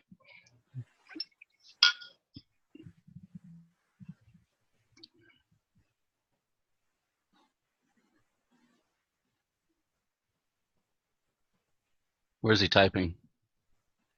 Right down here. Right down here. Can you, I'm sure you know where here is. I have no idea where here is. can you see my screen? Laurel's got blonde hair. Don't forget. I can see the Up, Zoom. Larry. I can see the Zoom group chat, but I can't see Yeah, anything else. he's typing there privately, but I'll put the question out to everyone. Okay, yeah, you can That's change it to why everyone. it didn't occur to me. That's okay. Alrighty, one new message. First thing to do is take your ass off the asset sheet. And that's what the magistrate demanded 3 times, even 4 times. They denied you due process, denied your Sixth Amendment right to face your accuser, and that denial of due process vitiates everything. He got the boot. I really don't know what that means. He disappeared off the list. Oh no. How'd he get booted? At least we're answering the questions for him. He was having serious technical difficulties where he was. Okay. Did you forward the magistrate process to him by chance? Anybody? I could. Yeah, that's what I sent it to you for. Okay. Even after the arraignment, you could still go in and show that there was no complaint, there was no, and then it's, on appeal you'll win, but going in with the arraignment nakedly like that, they make a conclusive presumption, and there's no such thing as a conclusive presumption. It's a ridiculous thing because they're dead fictions. They can't write an affidavit, so everything's a presumption for them. You can go in and after the fact demonstrate that there was an initial violation of your constitutional Sixth Amendment right to face your accuser. But in order for it to be an arrest, there has to be a complaint signed by the damaged parties saying who damaged them, sworn before a notary, and that never happens in a victimless crime. So Anil, you go ask to see the magistrate. Okay. But you probably can't talk, but Sean has given you some answers and a document for me to forward to you. Do you have any other questions? He's chatting now. Yay. Has there been an arraignment, Anil? Did you go in and have them make you plea, or did you refuse to plead and they said not guilty, or anything like that? No plea. So the judge said. So the judge said not guilty. I'm going to enter a not guilty plea and schedule trial. No They didn't even. and didn't put one in. What did they do? No plea. No, but what did they do then? They had to do something, schedule for a later date or something?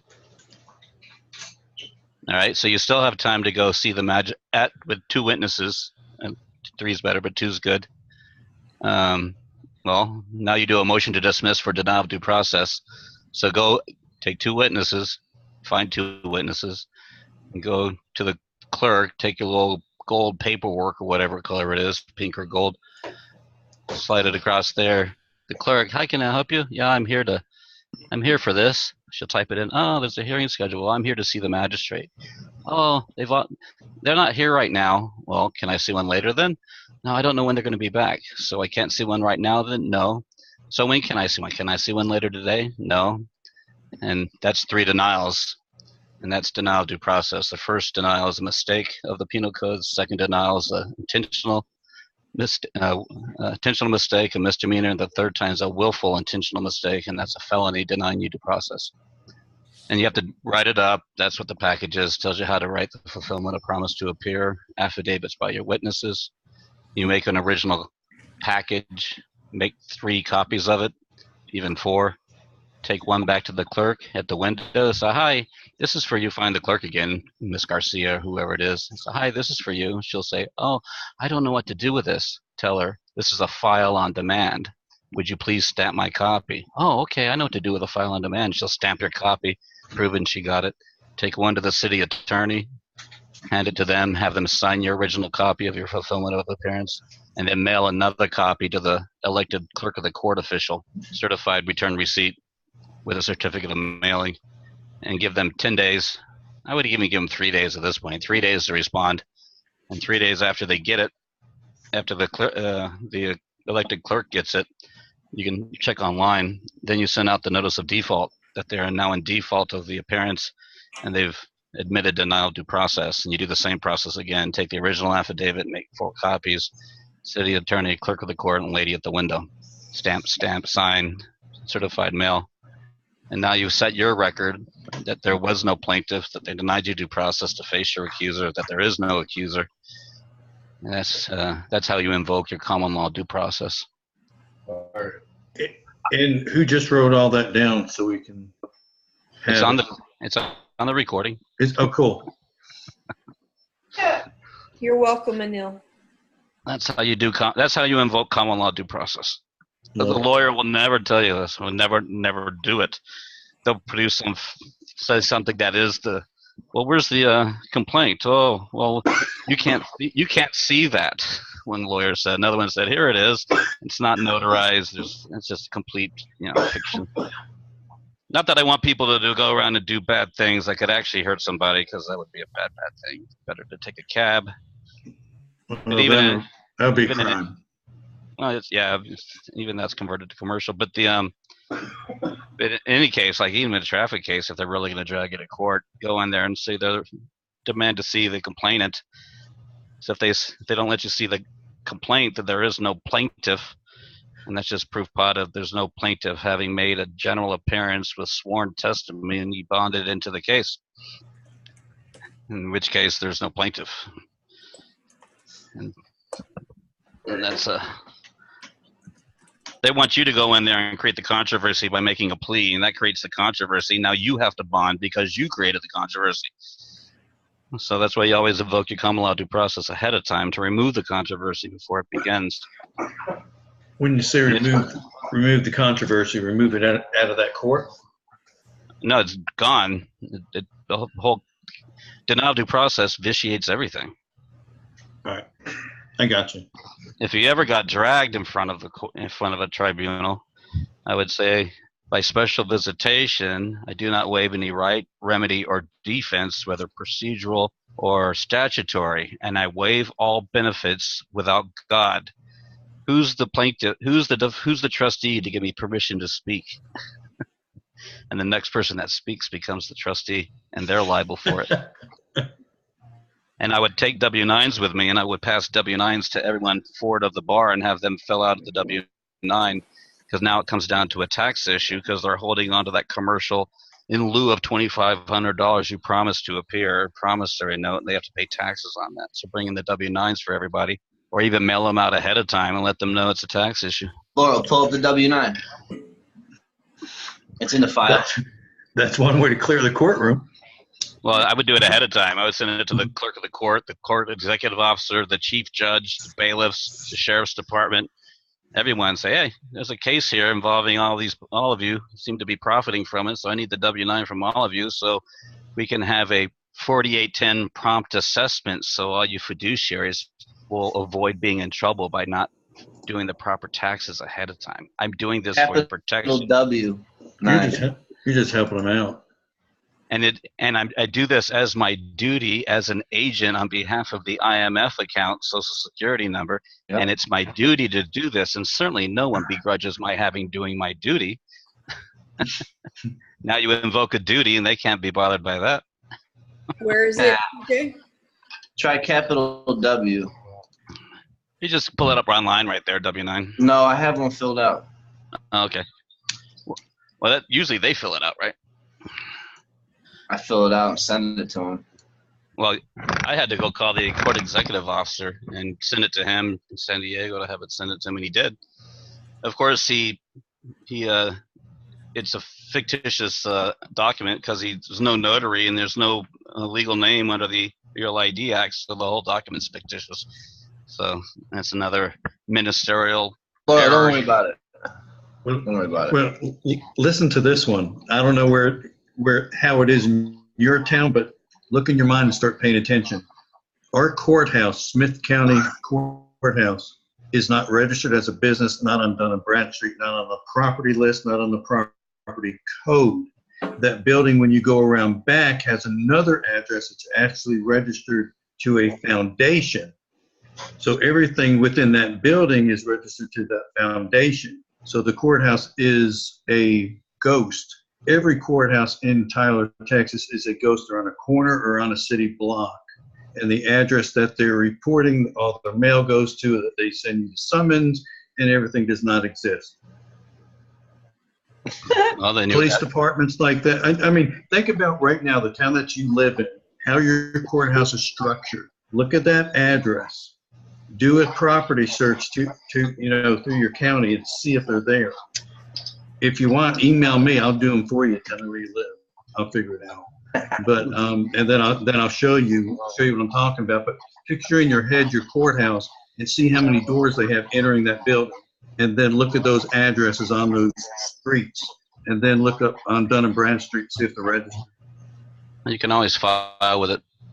You can always file with the Secretary of State saying there's an unregistered business doing commerce within the state, and send it to the Attorney General and the Secretary of State and have them go look into it and put them on notice, because they become liable if they fail to do anything as a party having the primary active degree of fault. Now, is that a form that you would fill out, or just a letter request?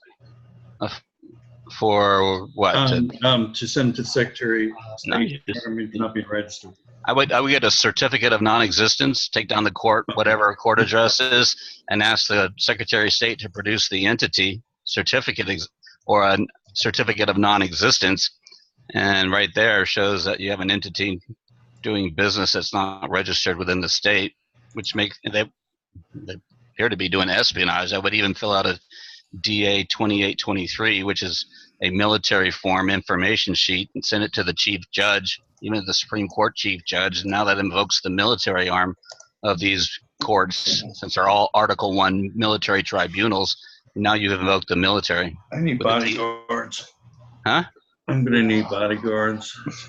Who would? I'm gonna need them before it's over with. Well, no. See, you're taken to the chief magistrate, even a federal magistrate, and then it goes to the Central Violations Bureau and goes to the military and invokes the military side.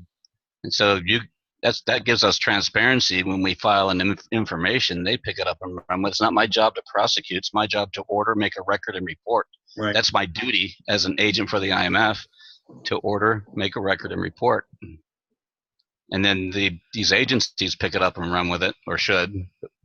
That's why you notify as many generals as you can, the Attorney General, the Postmaster General, the JAG, or the Provost Marshal General, and let them all know there's a rogue entity acting as a judicial court, unregistered, in the county of whatever. I would also go to the county generals there too, whoever's the general in the county, probably the coroner also.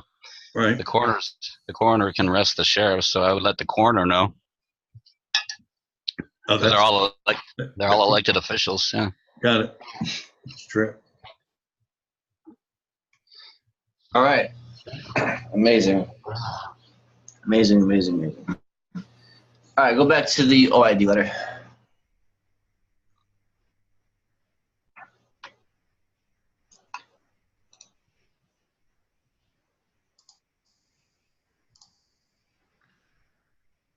No, that's not the OID letter.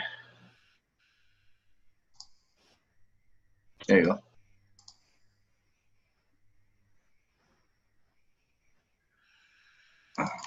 So you send it to the CFO.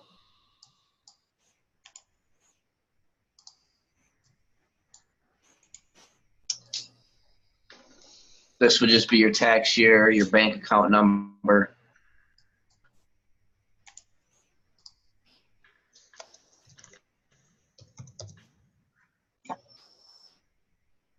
This one, they're sending it to the CEO. I send everything to the CFO, Chief Financial Officer.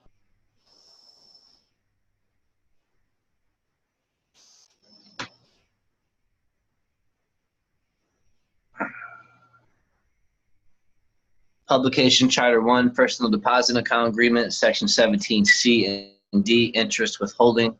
B, Publication General Instructions for 1099s, 1098s, 5498s, and W2G, Section M, Statements to Recipients, Borrower, Debtors, Donors, Insureds, Participants, Payer, Borrowers, Policyholders, Students, Transfers, or winners on certain forms, publications, instructions for forms 1099 INT, which is your interest, and 1099 OID, specific instructions for form 10, then the Title 12, 412, applying for Federal Reserve notes, collateral required. Title 26 USC Section 6049, report of return regarding payments of interest. Codes of federal regulations. This you've seen the 1271 through 1224 on my notes. And this is just more laws backing up why they have to file the OID and the IN and the interest. Keep going down.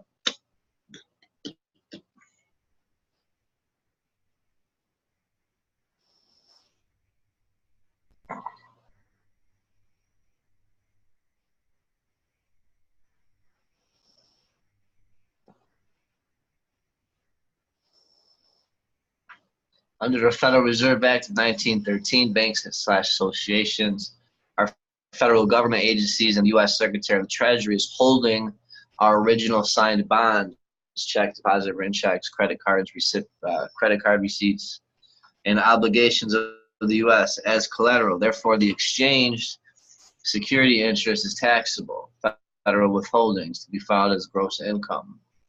Security interest is the exchange of collateral securities by the Charter 1 Citizens Bank Association via Federal Reserve Bank to be deposited with the Secretary of Treasury and Trust. The law for exchange enacted on March 1933. This is your Emergency Banking Act. It's Title 12. I have it in my notes. I forget the section.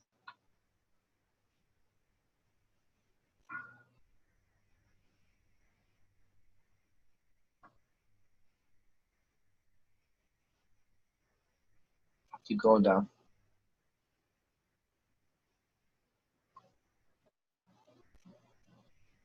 And then there's your penalties for not filing, redeeming notes on demand and notice. Statutes at Large, Volume 13, page 113.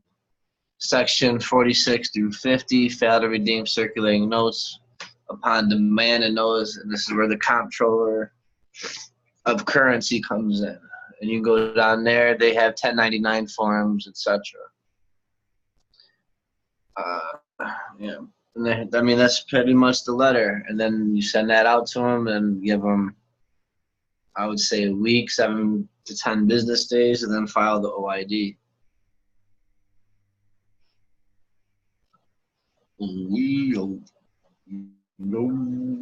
All right. And what was this going to do for us, real quick? Office the.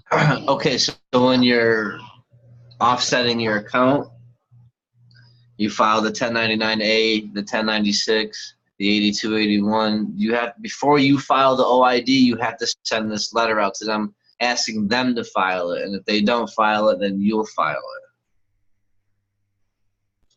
That's all. Do you say in there that you'll execute the documents as agent for whatever? Yeah, you can sauce it up. Yeah. All right, exit out of that. Okay, so a quick review. So we're in foreclosure. Now we're doing our counterclaim. It's an adverse claim. We know that once we signed the promissory note that it was deposited as a cash item under Title 12 USC 1813 subsection L subsection 1. And now we have to go claim that. And we have to bring it into federal district court. And our counterclaim is an adverse claim because we're the entitlement holder and lien holder for the estate. And we have the right, a property interest, and we have the rights to proceed. The property interest is our straw man name. And it says use a constructive trust along with the executor letter. Constructive trust is what a court of equity uses to give restitution and reimbursement to the plaintiff. And this is why I bring everything into federal court. This is where your discharges come from. This is where your set-offs come from. This is where your restitution comes from.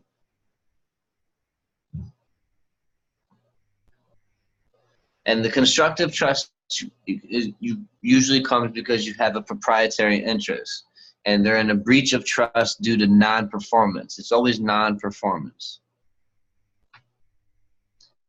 And the office is vacant. So this is where this is where you claim the executor letter is the appointment. Got it. Now, it was my understanding after you send the executive letter, you can't, like in this, you're done. You don't send anything else afterwards? I mean, I was told after you did this, you couldn't sue in federal court. So that's incorrect information. We're not suing, we're claiming. Claiming, okay. In rem proceeding, I'll get into it. All right. So what they do is they take, what they're doing in court is they're claiming heir and beneficiary, and that's our job. So that's why they're administrating your estate. And you're not doing your due diligence, exhausting all your administrative procedures, etc. Not following the federal rules of civil procedure. There's procedures.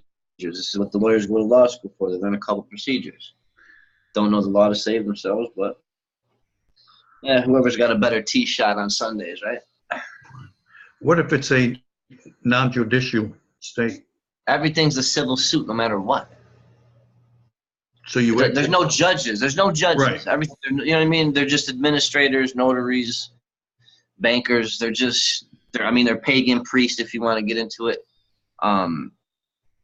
Because they wear the robe, they're mourning justice. I mean, I get into a Saturn worship. I can get into I can break the whole thing down esoterically. Anyways,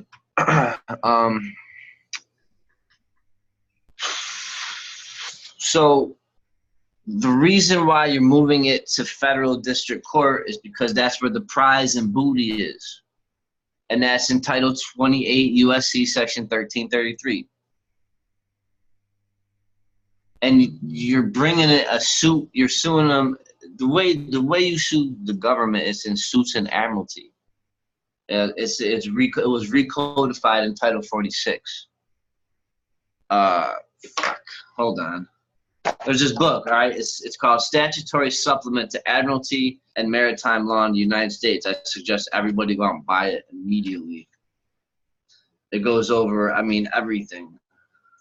So it goes into Federal Tort Claims Act, Title 28 USC 1346, subsection B, subsection 1. This is all the United States as the defendant. So this is when you're bringing a tort claim against the United States. That sounds some bullshit. All right, right here. Title 28 USC 1333, Admiralty and Maritime Prize Cases. The district courts shall have original jurisdiction, exclusive of the courts of the states of any civil case of admiralty or maritime jurisdiction, saving to suitors in all cases all other remedies to which they are otherwise entitled. So, Laura, pull up that negative affirmation. I think this is where they talk. The document talks about savings in the suitors clause. What's that statutory, whatever, Dubai? Statutory amendment. What? What? What I read? What I just read? You mean? No, the book to buy. Oh. Statutory supplement to Admiralty and Maritime Law in the United States. It's by David W. Robertson, Stephen F. Friedel, I don't know, and Michael F. Sturley. How do you spell Sturley? S-T-U-R-L. Yeah, absolutely. And Friedel is F-R-I-E-D-E-L-L. F-R-I-E-D-E-L-L. And it's David W. Robertson, not David E. Robertson. I mean, it's got all the sauce in it. All right, yeah, right here, first paragraph. So this is a negative averment. Third-party plaintiff, that's third-party intervener, Federal Rules of Civil Procedure, Rule 24A.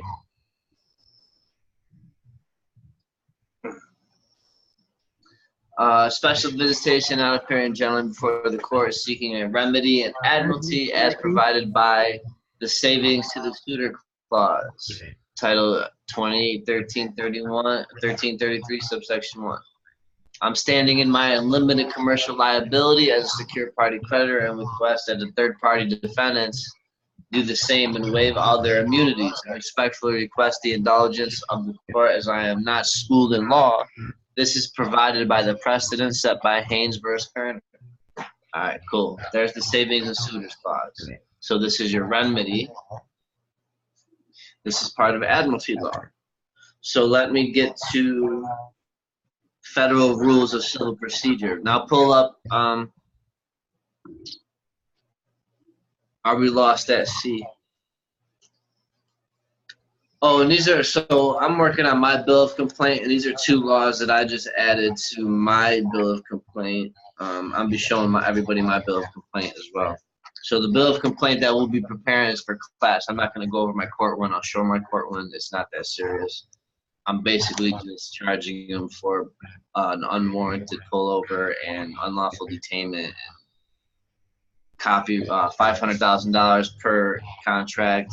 I didn't give consent to. It's 500, so I think they wrote me like 4 tickets. I'll show you how I sign my tickets. I'll have a class on it. I'm just gonna do everything, fill everything out, take pictures, scan it in. My trust stuff is being scanned in. I'm gonna look up where the closest consulate is to me, and if it's close, I'll get some of my paperwork notarized over there. That'll be cool. And other than that, I got a lady at the bank. And then when you guys are going to get your stuff notarized with your notaries, throw them a couple bucks, man, because I tell you, as soon as you leave the United States, these notaries are crazy. Tony and Sonia in Australia, it's $400 an hour for a notary. I'll say that again. In Australia, it's $400 for an hour. Holy shit. With the notary. That's what I'm saying. So the notaries here, I mean, they offer free, but throw in like a 20. I mean, if you're just there for a few documents, or if you're there for like 15, 20 minutes with them with this big pack, throw them like, 50, 100 bucks. Because you're going to need a bunch of shit notarized, and you need a notary. It's a lot cheaper just to get a friend and pay for them to be a notary. That too. Yeah. That too. PJ, I've been studying consular affairs officers, and they adjudicate nationality. And I'm betting that the registrar is a consular affairs officer, so I want her to adjudicate that my nationality is Alabamian. Do a Moreland petition, make a determination. That's the consular affairs officers are all over the place. Right. I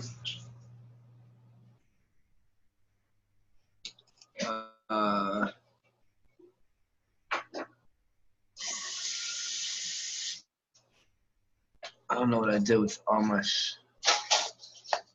stuff that I just had open. That's not good. Oh well. All right.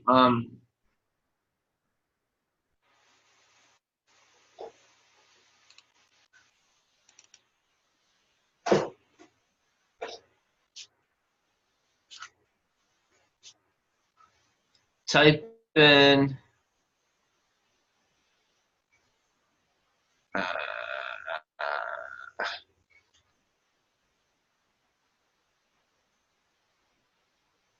Hold on. I just had it open. I just gotta look. Hold on. Open up.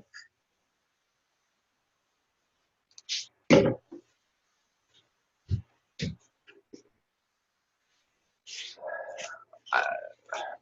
you hold on? Sean was talking about the console stuff. I was just looking at something. I had something in my folders.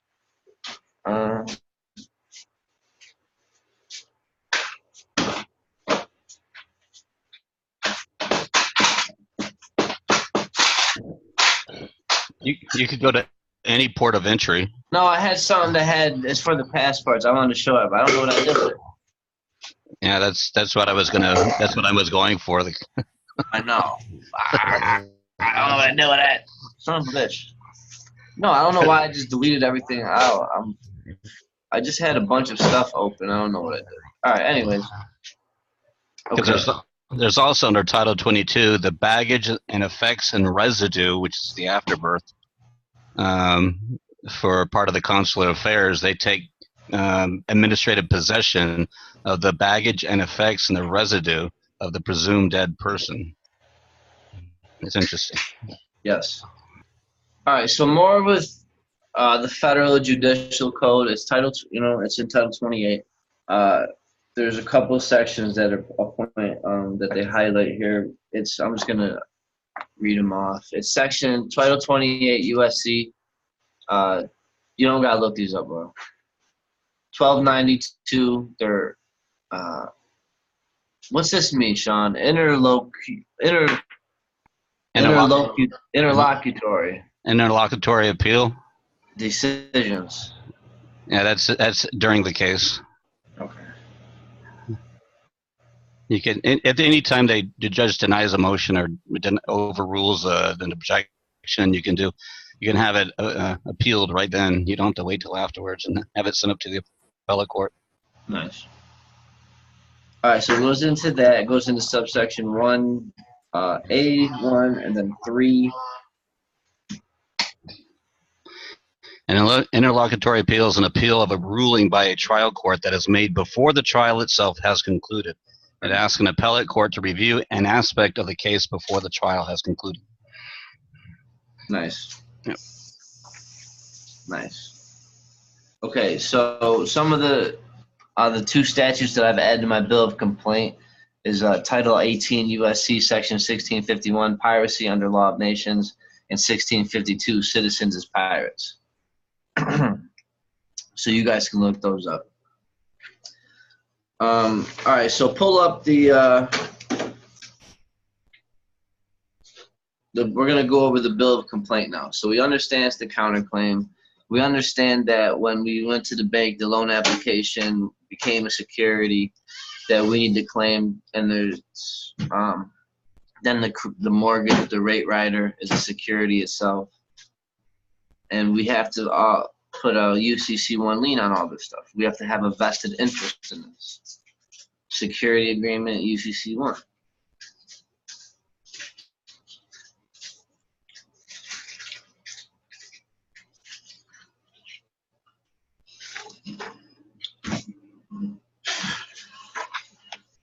Yeah, the Federal Tort Claims Act, that's Title 28 USC 1346, Section 1402, subsection B, then Section 2401, subsection B, 2402. Those are important ones. Another important one is Title 28 USC Section 2674. That's the liability of the United States. Another important one is Title 28 USC Section 2672, administrative adjustment of claims. That's a real good one. And then to look up your attorney fees penalty, it's Title 28 USC Section 2678. It says no attorney shall charge, demand, receive, or collect for services rendered. I'll read that again. This is Title 28 USC Section 2678. No attorney shall charge, demand, receive, or collect for services rendered. Fees excess of 25% of any judgment rendered pursuant to Title 28 USC 1346 subsection B, or any settlement made pursuant to Title 28 USC 2677, or in excess of 20% of any award, compromise, or settlement made pursuant to Title 28 USC 2672. Any attorney who charges, demands, receives, or collects for services rendered in connection with such claim any amount in excess that allowed under this section, if recovery be had, shall be fined not more than $2,000 or imprisoned not more than 1 year, both. You can look this one up though, Laura. Type in Title 28 USC 2679. Joe, what you making, Slime? Let me get some of those M&Ms.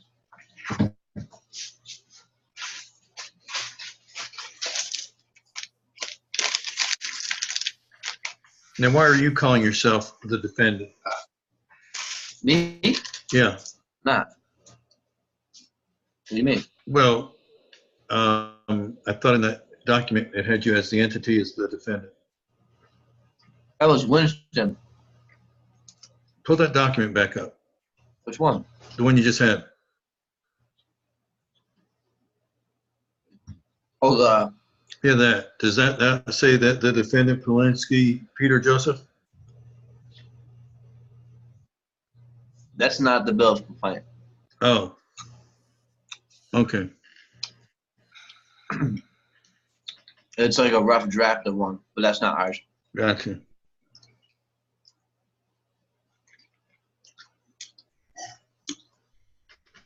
That's ours. Alex better.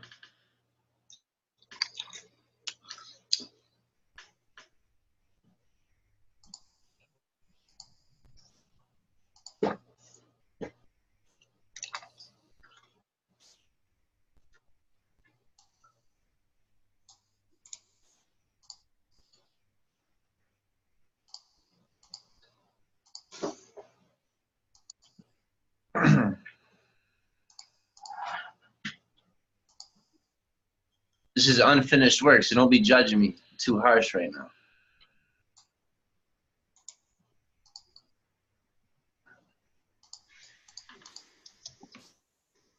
I don't think any of us have standing to make a determination. No, we're just getting wound up with this. I've been working on this for like a month. Well, I got other notes. We're just putting this stuff together, so it makes sense.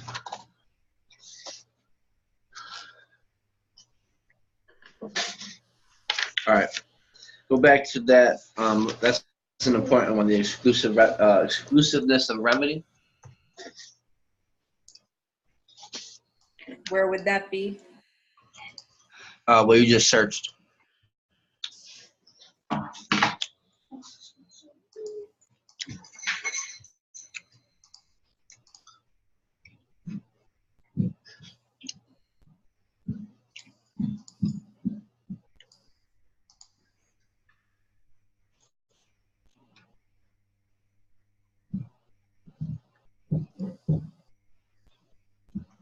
No, you just looked it up in Google. Title 28 USC 2679.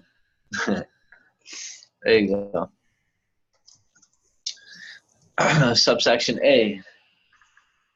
The authority of any federal agency to sue and be sued in its own name shall not be construed to authorize suits against such federal agency on claims which are cognizable under Section 1346B of this title, and the remedies provided by this title in such case shall be exclusive. For injury, loss of property, or personal injury, kidnapping, extortion, estate embezzlement, assault, treason,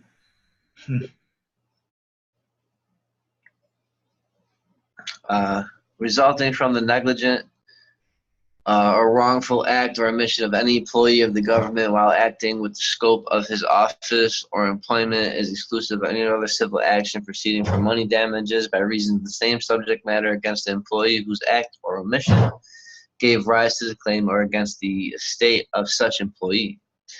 Any other civil action or proceeding for money damages arising out of or relating to the same subject matter against the employee or employee's estate is precluded without regard to when the act or omission occurred. Okay. Now go back to the pull up. I'm getting ahead of myself. Pull up the book. Pull up the book and go to page 87.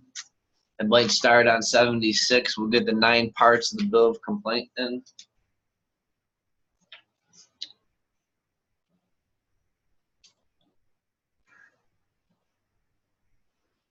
Yeah, see that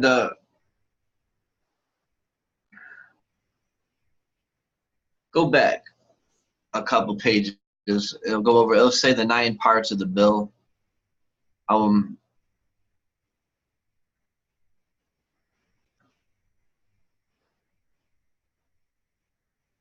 on, let me grab my book. I got my book with me.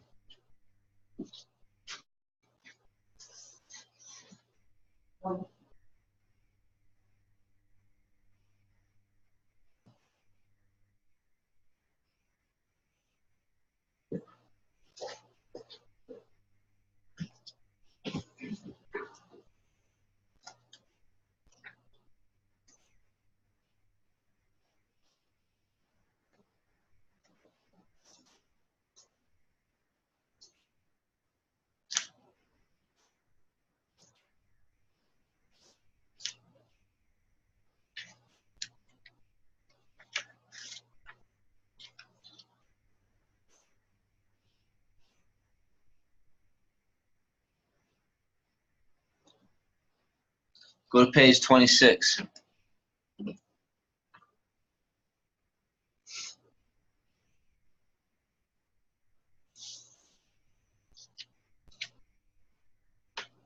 All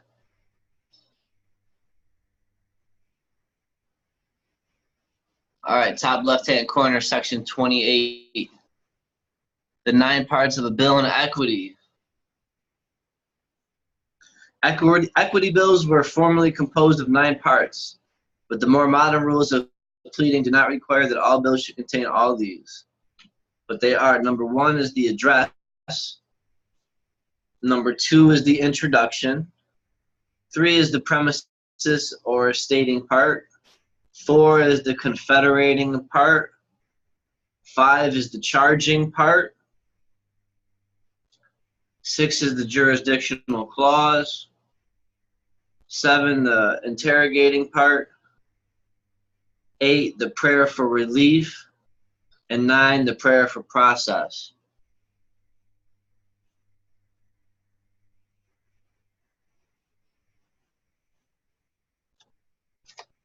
And then we'll go to the example one on page 87.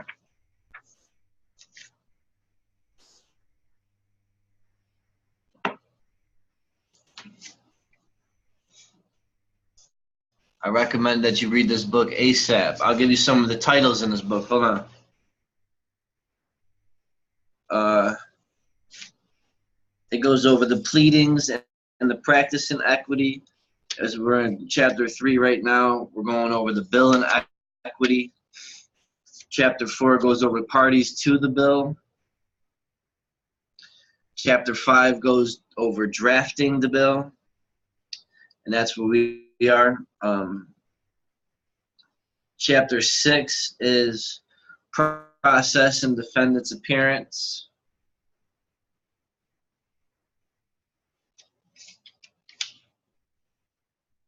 Chapter 7, proceedings to a decree pro confesso. Chapter 8 is defense and equity. Demur. You guys heard demur, right? If you want to see, I'll pull up an example if you want.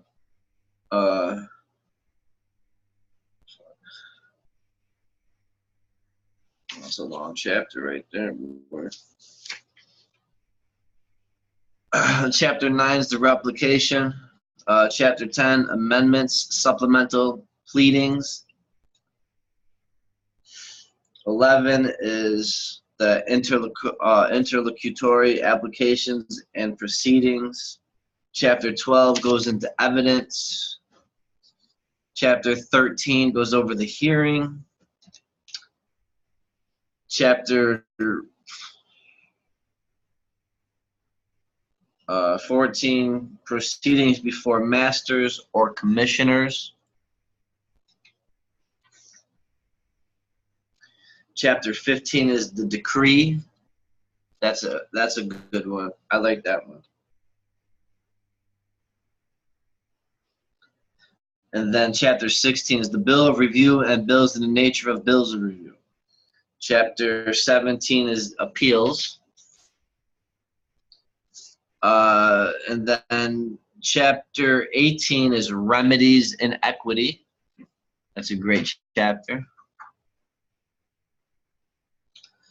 Then remedies not seeking relief, but which are in their nature and purpose, administrative and protective. Chapter 20 gets into injunctions. Chapter 21 is remedies, establishing primary rights. And then another juicy one. Chapter 22. Remedies for the enforcement of obligation. So when you're talking about the United States is obligated to discharge dollar for dollar, then it would be Title 31 USC Section 3123.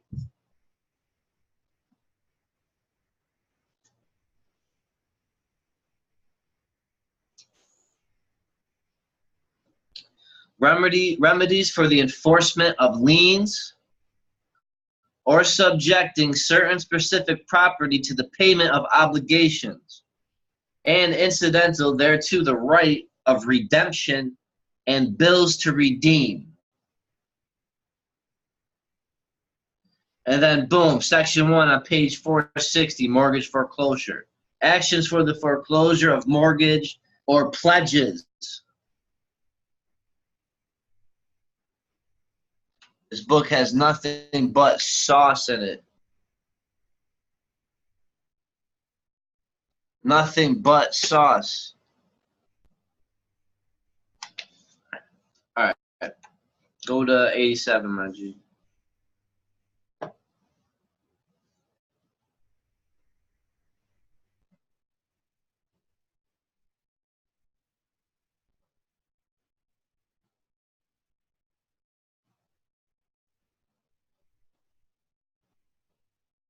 Okay, is there any way you can make, all right, I gotta make my screen back to normal. I'm wild. Oh yeah. Okay, cool. I can read it. So this is the example that the book gives, and I'm combining this with my commercial notes, my affidavit of truth, and the lost at sea bill of complaint.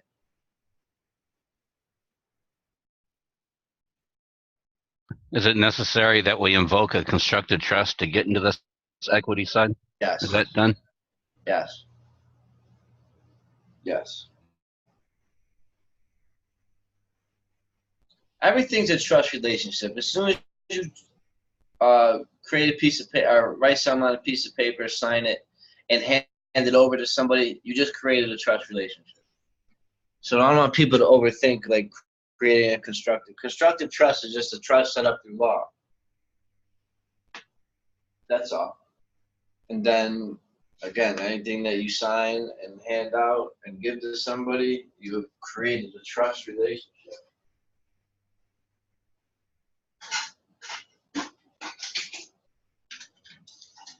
It's kind of like you give somebody $5 to go buy a 6-pack of beer. You're trusting him with that $5 that he's going to return a Right. 6-pack of beer. If he breaches that and doesn't return it and drinks it, now he's breached that contract and the trust. Word, now we're taking a small claim for 10 grand. Oh, I was going to beat him over the head. Right. Yeah. It has to be expressed, though, right? The trust it still has to be expressed to be Right. averred. Yeah. Yeah, it can be spoken into existence, but on the paper. I see. Yeah, you could do it orally. But as long as you're doing this The Uniform Trust Code, section 406 and 407. Mm-hmm. Tells you how to do it. But if it's written down on a document, we'd have to express it in some way, right? Right. Yeah.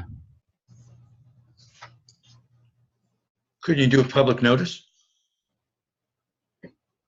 I was going to ask Sean, because I was reading this part of this book. And Sean knows about registering the vessel with the Department of Justice. Now, since you're all cap, your straw man's a vessel, what's the procedure to get your ship worthy? I'm learning that this weekend in Reno. Really? Mm-hmm. There's also, you have to sue yourself for specific performance to be seen as the creditor. That's another way someone's doing it. So I learned that this weekend. You better have a meeting of the minds first. Well, if you sue for specific performance, I'll learn it this weekend. I'll let you know what I Just find go out. in the corner and talk to yourself. Come out a winner. Well, has to be, everything's constructive notice in the public. So instead of public notice, I would do a constructive notice because that's all administrative. Anyway, I'll let you know what I find out this weekend. Amazing.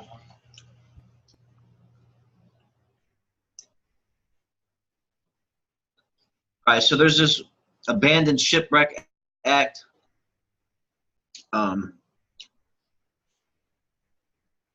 Interesting. Title 43, 1301, Title 43, 2102 has the definitions.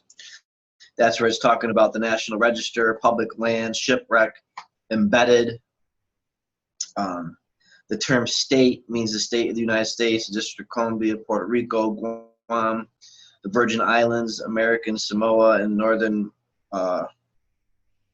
Mariana Islands. The term submerged lands means the lands that are lands beneath navigable waters, as defined in Submerged Lands Act, Section 2, Title 43 U.S.C. 1301. All right. I gotta go. I'm gonna open up to. All right, suits and admiralty, Title 46, Section 30901.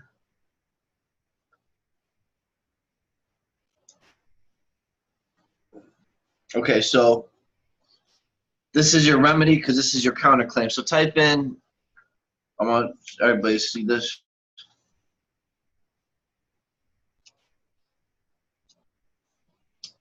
Type in Title 46, 309, 30904.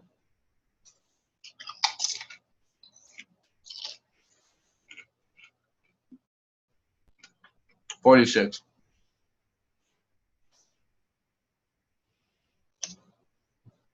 $30904.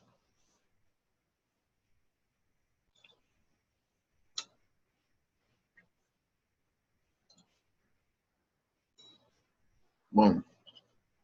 If a remedy is provided by this chapter, shall be exclusive of any other action arising out of the same subject matter against the officer, employer, or agent of the United States, or the federally owned corporation who act or omission gave rise to the claim. So we're going into federal district court with a bill of complaint with our counterclaim, which is an adverse claim, and we have a claim in recoupment because we have a property interest in a financial asset.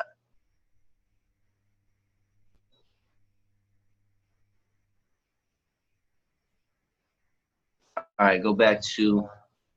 Can you jump we lost over? Can you jump over to 31306 in there? There you go. Just right. Yeah. You can do it in the URL too. 31306 at the end of the URL. No, 31306. Title 46. 3106. Yeah. 31306. 46 space 31306. Just yeah, 31306. It'll find it. Declaration of citizenship. Except when provided the secretary transferring an interest in a vessel is presented to the secretary for filing or recording, the transferee shall file the instrument a declaration of the form the secretary may prescribe. B, a declaration under the section filed by a corporation must be signed by its president.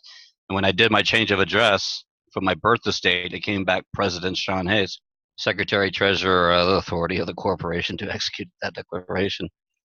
And if you go down to in 31301 under definitions, it says secretary means the secretary of the Department of Homeland Security.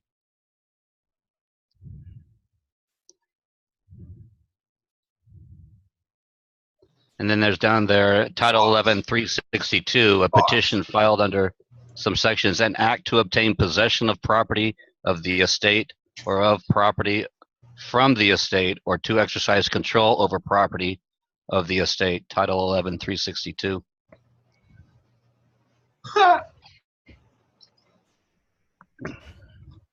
It's number 7 is secretary, is the Homeland Security Secretary. There it is.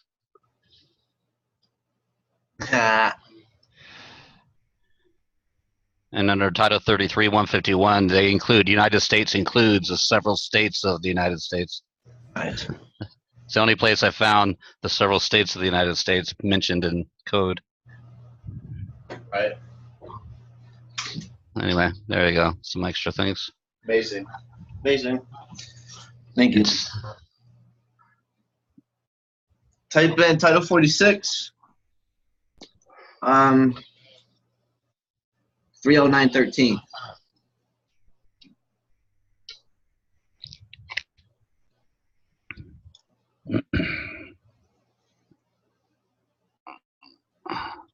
I like Cornell better, yeah. They have 350. You like Cornell?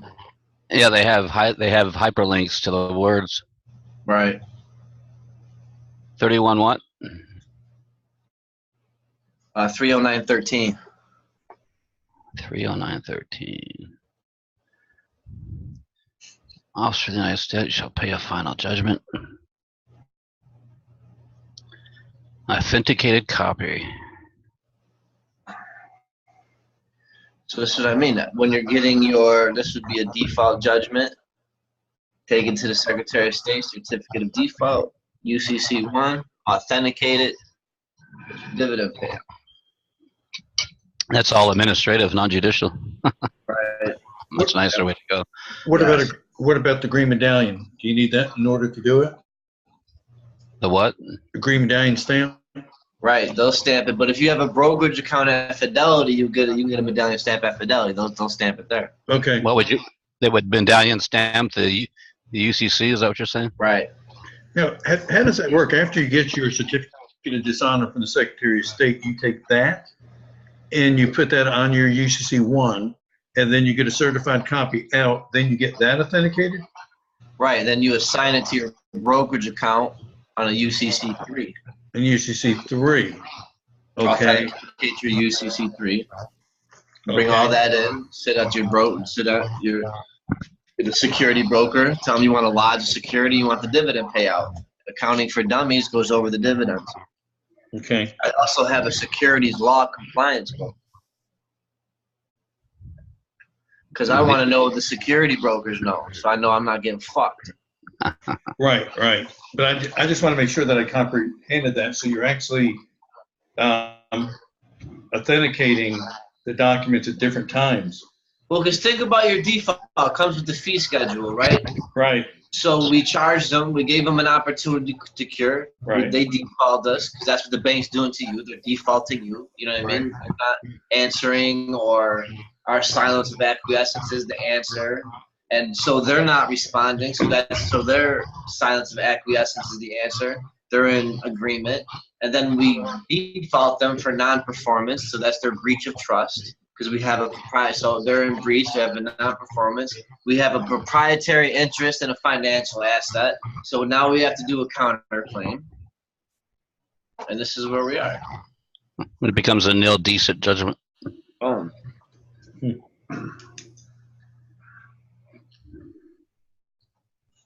All right, let me get to this federal rules of civil procedure now. That's what the IRS does to us, nil decent judgments.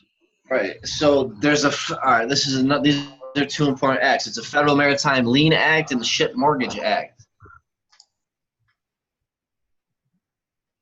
Title 46, Section 31-301.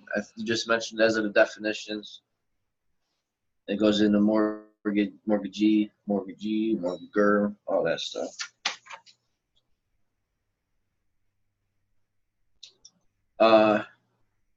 Here's another important code. Go to Title 46, USC 3142.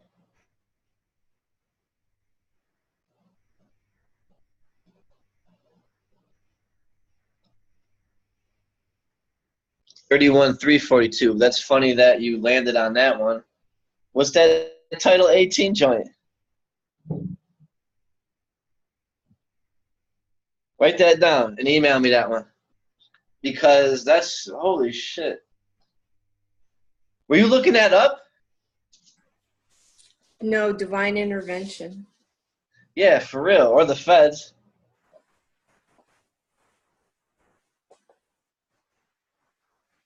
Because I'm working on something right now because we got Pat and we got to send that out to the provost marshal. There you go. And there you go. So if you guys want to learn how to lean up on things, here you go.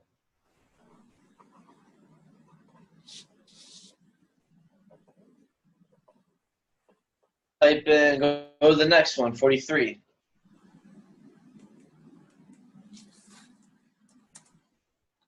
Just hit next.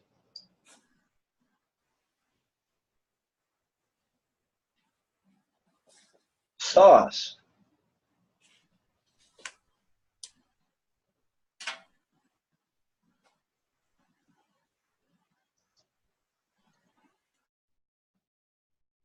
Subsection B, subsection 1. The secretary shall record notice complying with subsection A of the section when the notice is presented to the secretary for recording. The person having the claim files with the notice of a declaration stating the following. And there you go. The information in the notice is true, correct. Copy of the notice presented recordation. The owner of the vessel.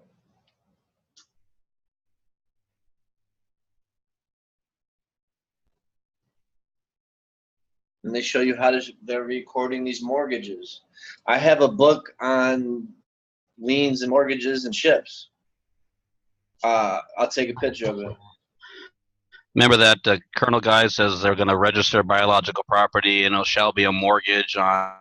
Remember that Melthausen guy, whatever that jerk's name was? We applied. Yeah. So that the birth certificate is a mortgage, evidence of a mortgage. Right. Apply here as well. It's all bondage, death grip. And of course, secretary means Department of, click secretary. The secretary shall record. Hover or click on that secretary and make sure it's a Homeland Security secretary. Any up there on number 1, C1, in C1, in C1. Yep, Homeland Security. That's who we deal with. Nice. You might even ask. I'm going to write them, ask them what form they prescribe. because it mentioned that earlier. What form do you prescribe?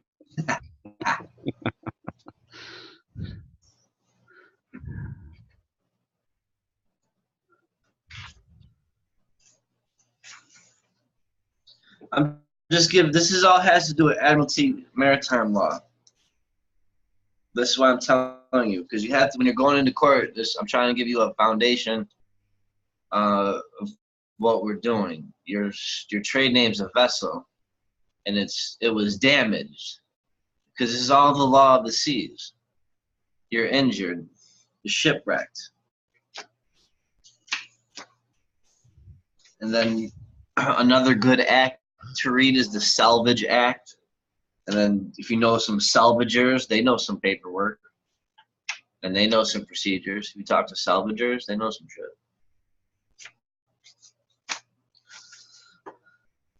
Another good read is the Carriage of Goods by Sea Act. And it's abbreviated, all capital letters, COGSA.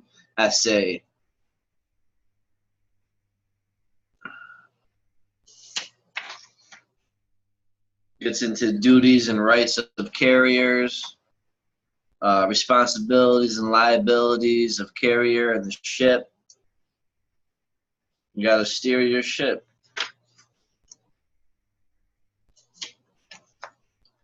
Okay, so now we're coming in, we're doing a bill of complaint. So one is the address. It's going to be your district court. Pull up the book, fam.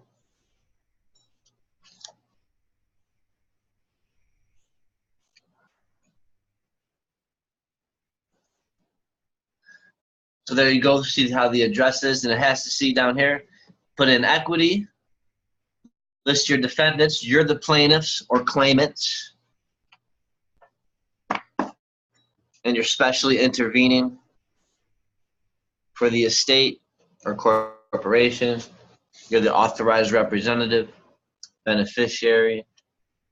Then you put to the Honorable, the judges of the District Court of the United States, and then for the district of wherever your district is. And then in the state courts as follows: the state of New York to the Circuit Court, County of Wayne, and Chancery. And then you have your introduction. And so this is where you establish who you are, what's your title, what's going on, what happened.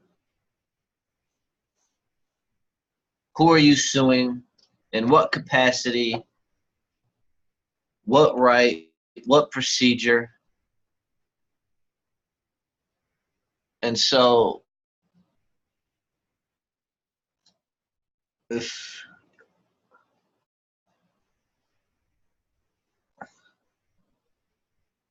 open up my bill of complaint so they can see it.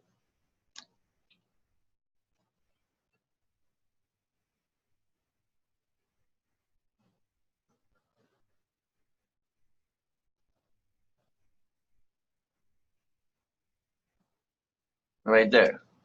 So I'm already saying I'm the authorized representative, the executor and beneficiary. I keep it real simple. For the estate, I'll reference my UCC number and my security agreement so they know I'm the lien holder and the entitlement holder. I'm an American national.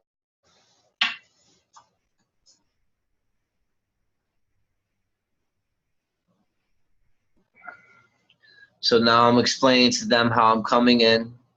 I'm coming under a restricted appearance, a special appearance under Federal Rules of Civil Procedure, Rule E8.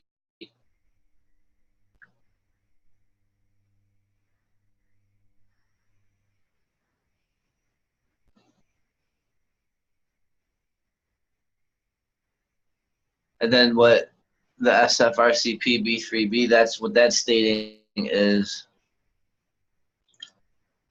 it's giving them how to answer your defendants, right? So like the state of New York, For me, I'm not going after anybody personally. I'm just going after the state of New York and the insurance. That's it.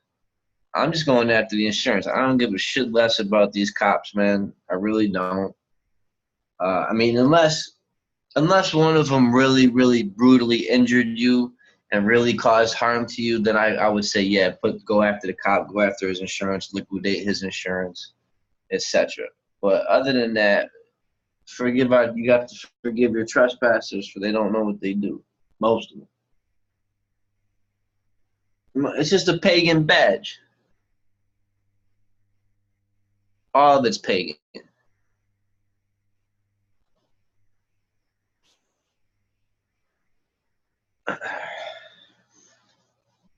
Okay, so this 4E, I go with this. I was gonna send you this. This is one of the things that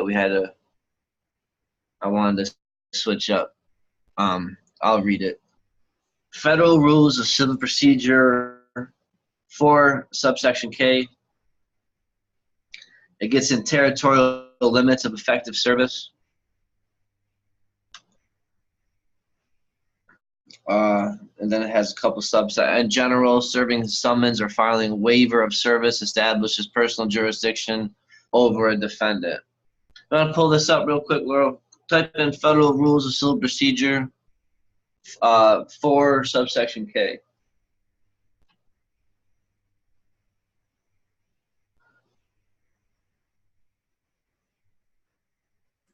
Can you give me that again? For Subsection K.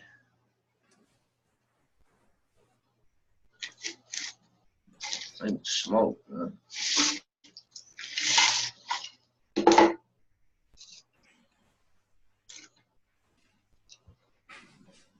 Yep, number 1 goes in the general, and then subsection A.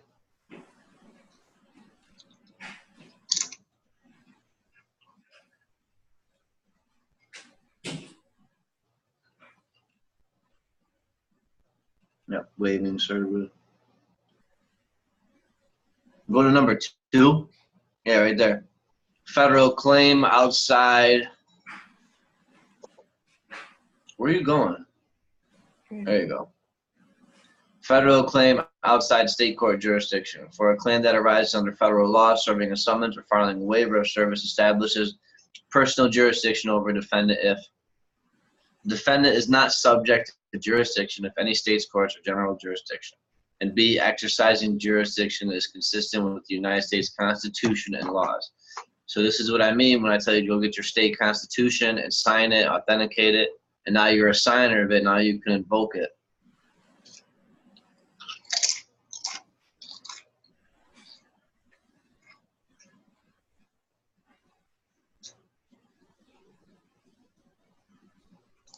Go to I, proving service. When we're getting all these things authenticated, do we need to go to Washington? Virginia. I mean Virginia, or can we just do it to the Secretary of State in your state? Well, are you in state court or federal court? Okay, got it. And this goes in, so serving the United States and its agencies, corporations. Then it goes into officers or employees sued individually. This is all their rules. Federal Rules of Civil Procedure. This is their procedures. So go to 9H, Laurel. And here we go.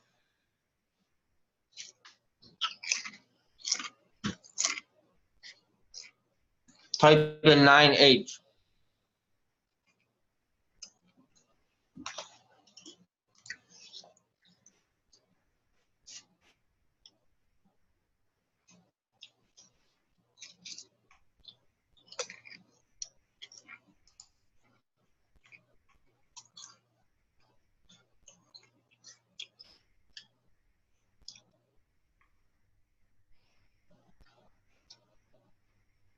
Go up to the title.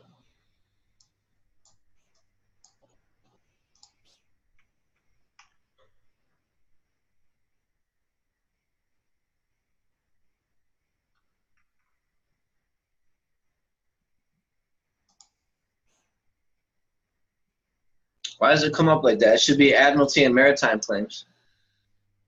Put the H in parentheses. Oh, there it goes, H. I'm wilding, my bad. There you go, admiralty or maritime claim.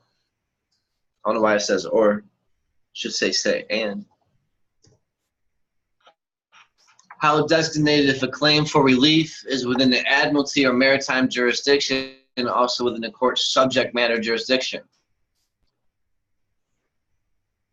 The lower courts always lack subject matter jurisdiction in the court because federal rules of civil procedure, Rule 12b2,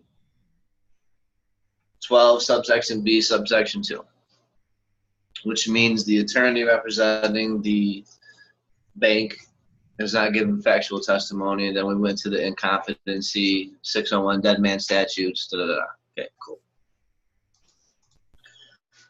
So subsection 1 goes how designated if a claim for relief is within admiralty.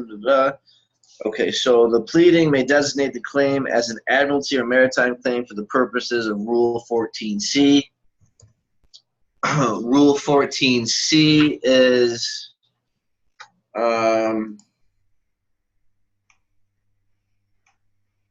this goes into, okay, so go to 14C because this all correlates. This is how we're coming in.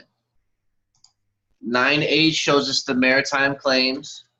So now we're coming in, we're under 14C, which is another, go to C, admiralty, the scope of the impleader. Because we're using subset, we're not defending against a demand for judgment for the plaintiff.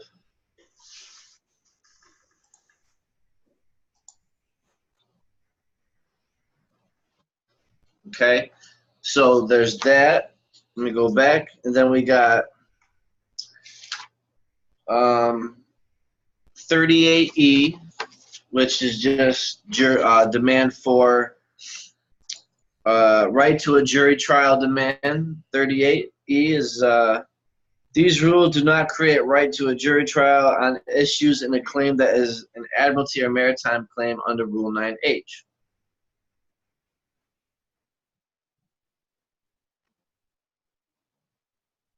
And, you know, the right of trial by jury is declared by the 7th Amendment to the Constitution as provided by a federal statute. Is preserved to the parties in violation.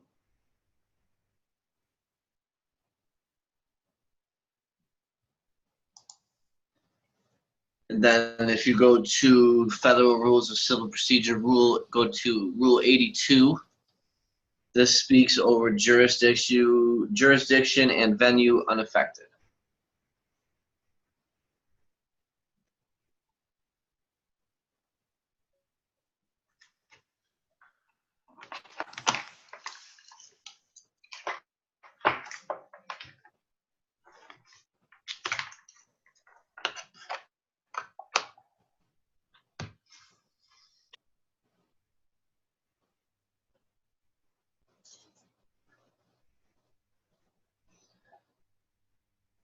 These rules do not extend or limit the jurisdiction of the district courts or the venue of actions in those courts. An admiralty or maritime claim under Rule 9H is governed by 28 U.S.C. Section 1390. Now, what's titled? Yep. Here's your scope.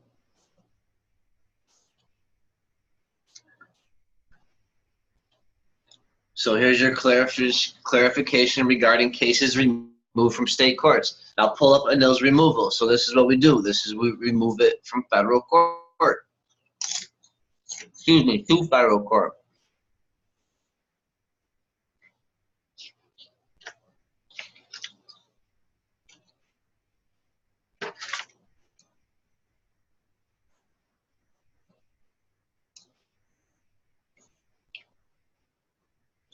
Laura, pull up Anil's removal.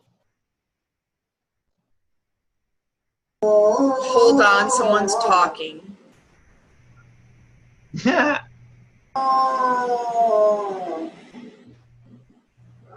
Yeah, man. What's he know? Arnella's moving out? She's gone. All right, so what do you want me to pull up? Anil's removal. order.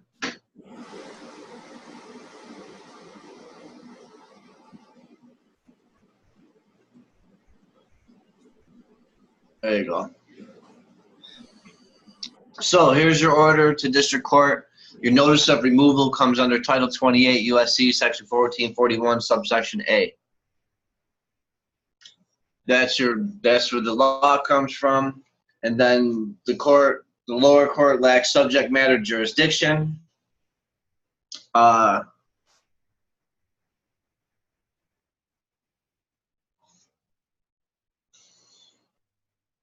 not, oh, all right. So showing that he's especially intervening.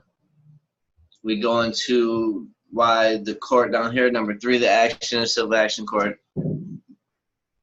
Title 28 USC Section 1331. And so the court lacks subject matter, and it hasn't stated a claim in which relief can be granted. So my current case is in county court, and this is telling them to move it to district court? Yes. Okay.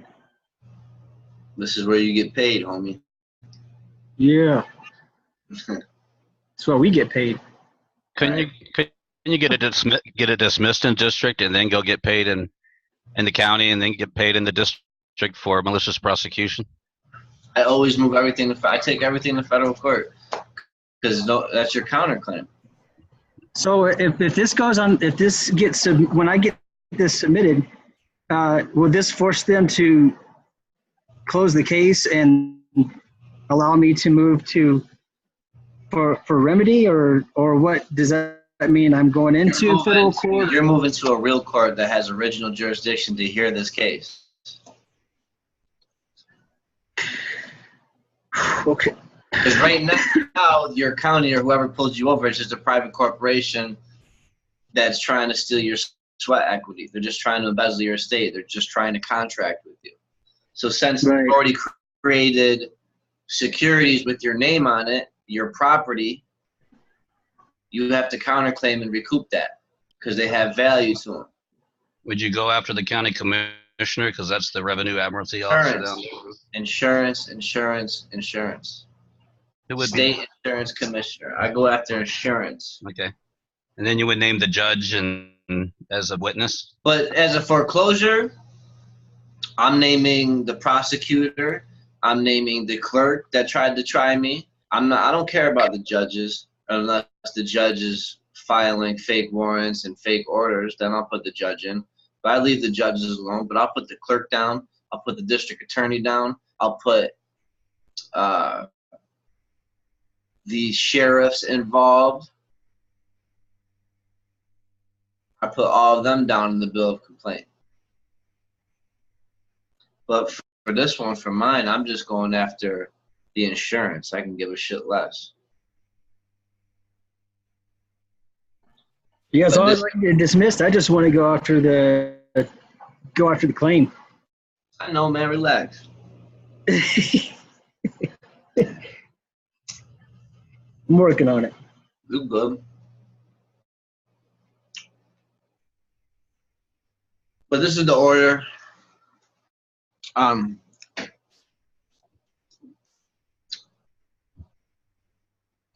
Laurel, go to Secure Creditor 1 and go to Atlanta 2010. Instruments, no, UCC filings. Interest in account case.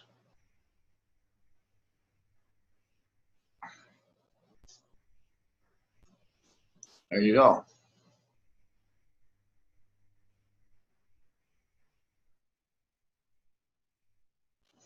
You have a court case, this is your interest in it. Can we zoom in to read the collateral section? Lower right-hand corner. There should be a zoom pop-up or, it's not there. Control plus.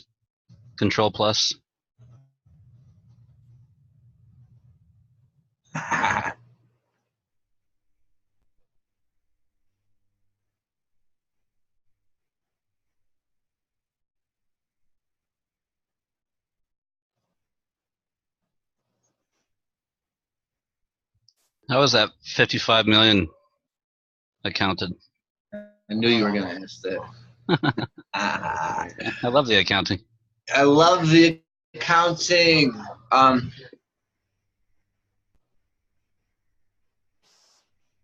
think what they're getting it from is when you bond a case. So you put your insurance in.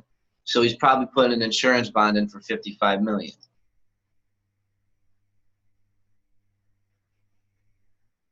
Roger. But this is, so your debtor would be your the estate name, and then I would put the court's name and additional debtor,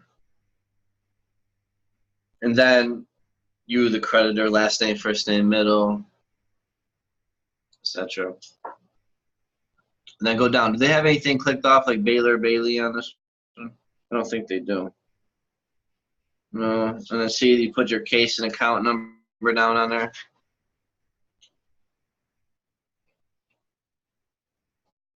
Cool. Keep going down. What else? Is there an addendum to it? No. Yeah. And there's your addendum. Listen your all cap name, and then you list.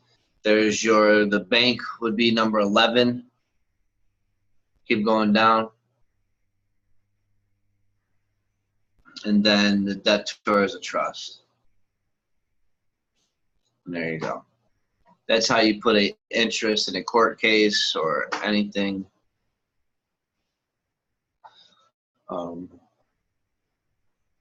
So while we're in UCCs, I'll go over how to go back, go to the folder, go to interest in note, or register the note. Yep, UCC filings. And register and assign instruments. This is how, all right, so you get a registered mail number.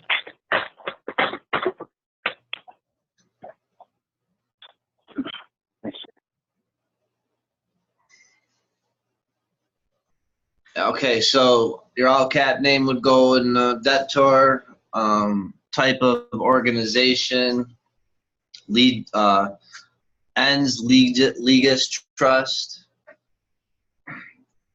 Jurisdiction of organization would be private. Your organization ID should be your 82 number. If you don't have your 82 number yet, use your birth certificate. Then you fill out number section 3 right here is your secure party, last name, first name, middle, care of, address, etc. And then whatever your note was worth, your promissory note, your mortgage, this is what you're registering it. So you would ask for a, just grab a payoff amount, do your accounting, register everything, make sure your registered mail number goes on everything. So your collateral section would be the registered mail number, you put the amount, and then whatever the value is right there. And then optional 8, and then I would click Bailey Baylor because you're going to be depositing this after. And it's a Baylor-Bailey relationship. Awesome. And then there's your addendum. Same thing, John. You just list your trust name, go down, and then you just mark debtor as a trust. Cool.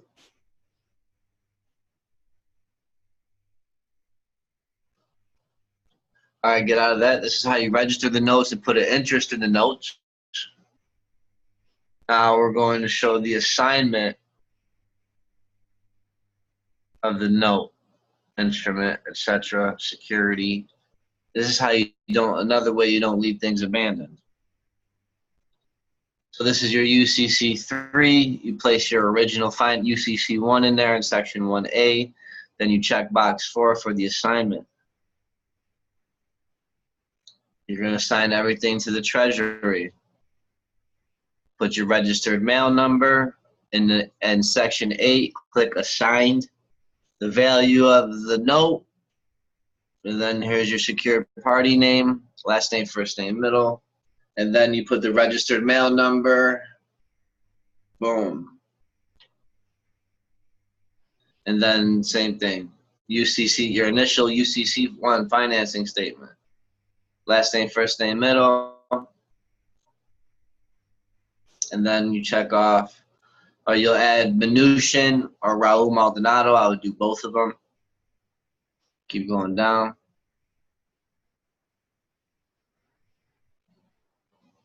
Cool.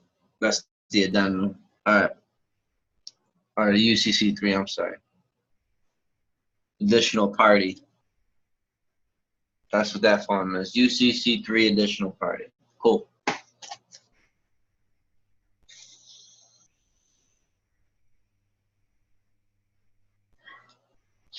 So that's,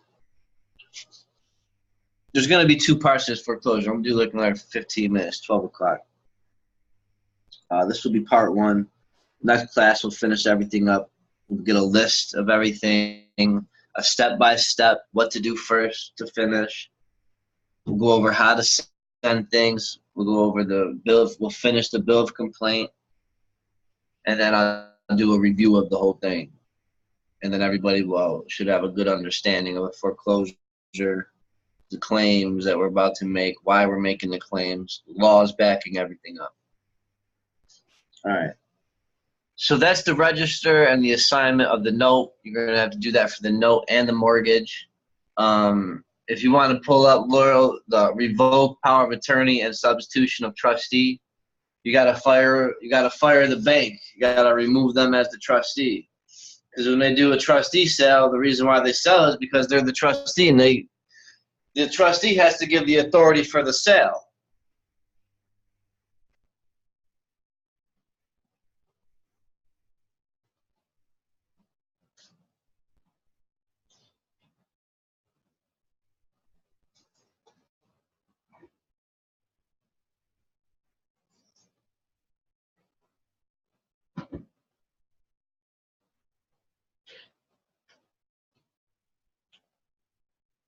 There you go.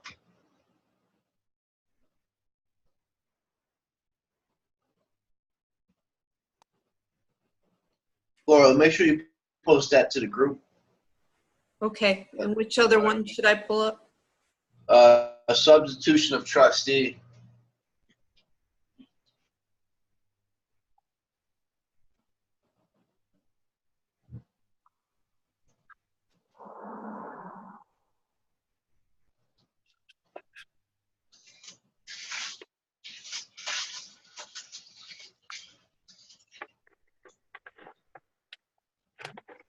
Nice.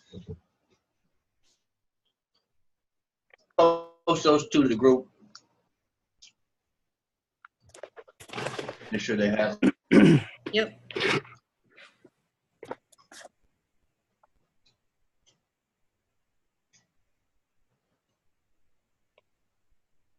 Go down. When would you use that substitution of trustee? I mean, would you do that for any case? Well, for a foreclosure, not for court. Right. Okay. So that puts you as the trustee in a foreclosure? No, Or this one you would need a friend, family member, somebody you trust. Okay.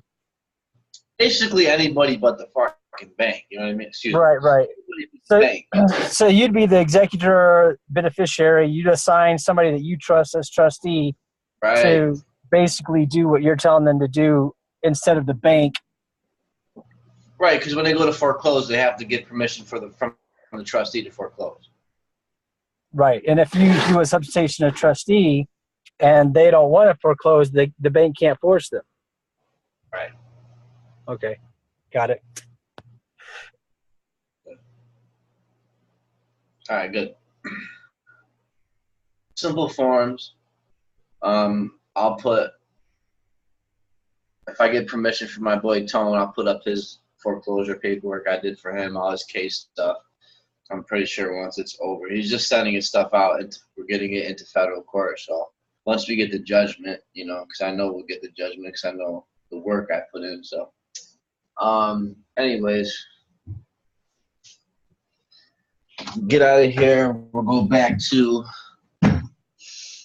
some more admiralty law because this is part of the foreclosure process and how we're going to get the restitution and the decisions we want in our favor, the people's favor. All right, so if you go to,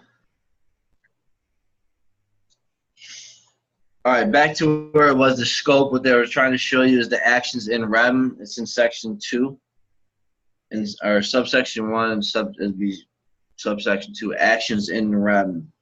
Then it goes into subsection 3, possessionary, petitory, and partition actions. All right, cool. Yeah. All right. So go to, yep. And this will give you examples of your introduction. So what we just went over is the introduction, who we are, who we're bringing the complaint against. Because that's what they do to us. They bring it's not a verified complaint because there's no affidavit signed under penalty of perjury like we're about to do. But there's no complaint. This is going to be a verified written complaint against, the state insurance. Then we could put a claim in against the title company. We can put a claim in, you know what I mean? It's all insurance. That's how you get paid. You go after insurance. Are you going to file an errors and omissions claim for the title company for a non-marketable title? There you go. There you go. And then 3 is basically, whatever your affidavit is basically everything that's happened. So you'll pull the laws, go to my bill of complaint, or just go to the Are We Lost at Sea, so they can see all the laws.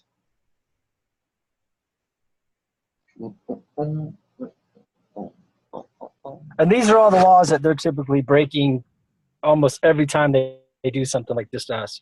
Every time. Automatic, boom. As soon as they trespass, boom, all these are in effect. Boom, here we go. And then that's what the fee schedule is pertaining to each individual law or each individual thing that they're doing, right? Right. Do we have to serve them with a fee schedule before they commit these crimes against us in order to get a claim against them? Yeah, your fee schedule has to be lodged in the county and the Secretary of State. You have to notify them. You can't. This is why everything is not recorded. It's a public notice because everything is a private contract. So you have to notify them of your fee schedule. If they don't have notification, then you're not being a gentleman. Gentlemen and ladies, they give notice. That's why with the IRS, they want appointments. They don't want you just barging in because you're not a regular case. You know what I mean? You're not a debt slave. Right. You know what I mean? So it's everything is. So does my filing of my paperwork here at the Secretary of State, does that count as notice, or was I supposed to notice the county where this happened? No, as long as it's wherever you live. As long as they have the notice, it gets sent all over. You know what I mean? But you should have all this as a public notice with your Secretary of State. Yeah, I don't live in Colorado. I mean, I was here in Colorado when this happened. Like Mike Pompeo in Washington. He's got to get a pack. Department, you got to register your vessel, the Department of Justice, Department of Transportation, Secretary of Agriculture. You got to notify all these motherfuckers. It's HR. You're a human resource. Farm product. Right. I'm just trying to figure out if I gave notice properly before this happened, so that I can get remedy, or claims for damage. Always there. Everybody always has remedy. What you're talking about is you want to get what your bonds are being traded on. You want to get that claim. You want to charge them for your. That's a true bill. You're going to be the bill of complaint is a true bill. This is what it is. PJ, Okay. It's an affidavit. And I'm set up properly to do that. You're set up, bro. so PJ, if the fee schedule came in after the fact, you could give them constructive notice after the fact and give them opportunity to settle honorably prior to the new fee schedule attaching. You could recreate the administrative process all over again, even after the fact. Right. Beautiful. There you go. So even if you're not set up, what he just said, if you're not set up, you can reopen it and can't put it in words how you put it, but Right. Get them out constructive notice so that they can do a rescission on their own accord, and when they fail to perform after notice, well then it starts the whole administrative process all over again. Right. We get do-overs administratively to correct any mistakes. That's under the data integrity. So how would you do that What? How would you do that if you're in the middle of the case? I would just decide a constructive notice, letting them know there's a fee schedule, and give the other side an opportunity to walk away. And now that they have notice and they continue on, they've accepted the fee schedule. Okay, and that's immediate, right? This is not like I have to give them, 30 days before the case is over. Okay, you're good, okay, bro. They could drop the case immediately if they wanted to. Oh, we're backing out of this. We didn't know this. We had a real creditor here. Oh no, the real creditors. Right. Well, I gave them when I submitted my silver bond. I put a silver bond backed by silver on the case. When I did that, this was 2.5 months ago. I put a fee schedule on the case with that surety bond or that indemnity bond, and they have continued to pursue even after that. So they've got 2 fee schedules already. Is it in the case? It's in the case, yeah. And I gave a copy to the DA and the judge and the clerk of the court. What are they charging? What do you mean? Battery on a police officer, obstructing of justice. What are they? Oh, what was the charge? Yeah. Oh, it was a DUI for not even. There was not even any alcohol. I don't care. The facts are on the moon, so we don't. That's not the issue. We'd still go do the. You asked me, so.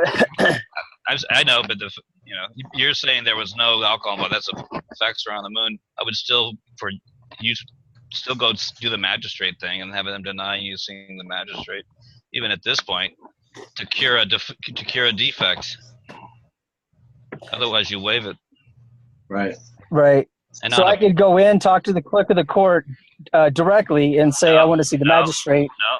Yeah, I would go to the lady at the window and slide the paperwork over and ask her to see the magistrate 3 times, like we discussed, with witnesses. And you're talking about the paperwork. Did you mention the paperwork earlier? I can go listen to it again, but had you mentioned the specific paperwork you're talking about to give her? You got an OR, right? You got an OR bond. You signed something in lieu of $2,500 you promised to appear or something.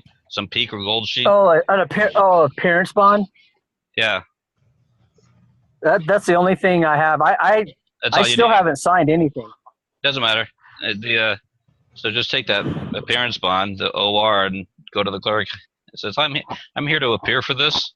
I like to see, and then she'll type it in. Oh, the case is already going. Well, I'm here to see the magistrate. Can I see a magistrate? Like I discussed before. Get 3 denials with witnesses witnessing the denial. And then you write it up that you appeared as agreed. Because realize they're charging the straw man, and you, the flesh, haven't come forward separately. So there's still a general partnership agreement. So by the flesh coming in there separately, invoking common law due process, well, now you separated your ass from the asset sheet that the straw man is. So okay, and then if they just happen to say, okay, you can see the magistrate, then I could go in there and say, I want to settle this matter No, I want to see the affidavit of complaint so I can face my accuser on the witness stand under the Sixth Amendment. Okay.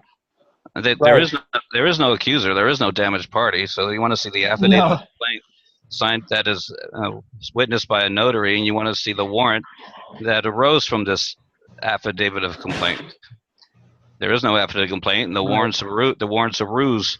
There you go. Laura, If they gave you, Laura, go into secure creditor 1. I think I got something in that we can read that you guys are talking about. Go to. If you do see the warrant, sign it over to the clerk. Go to secure creditor 2. Sorry. Okay. There's definitely no warrant. How do you know? You can't. There's nothing. OID process. Stop. Do never conclude anything. If you conclude something, you're not going to ask for it, and you're going to bypass it because you think you know something. All you know is you don't know. So if they hand you a warrant, endorse the back of it, pay to the order of the clerk of the court, and then sign without recourse. And now it's been settled with a signature. So right. Never conclude any corruption by law. Okay.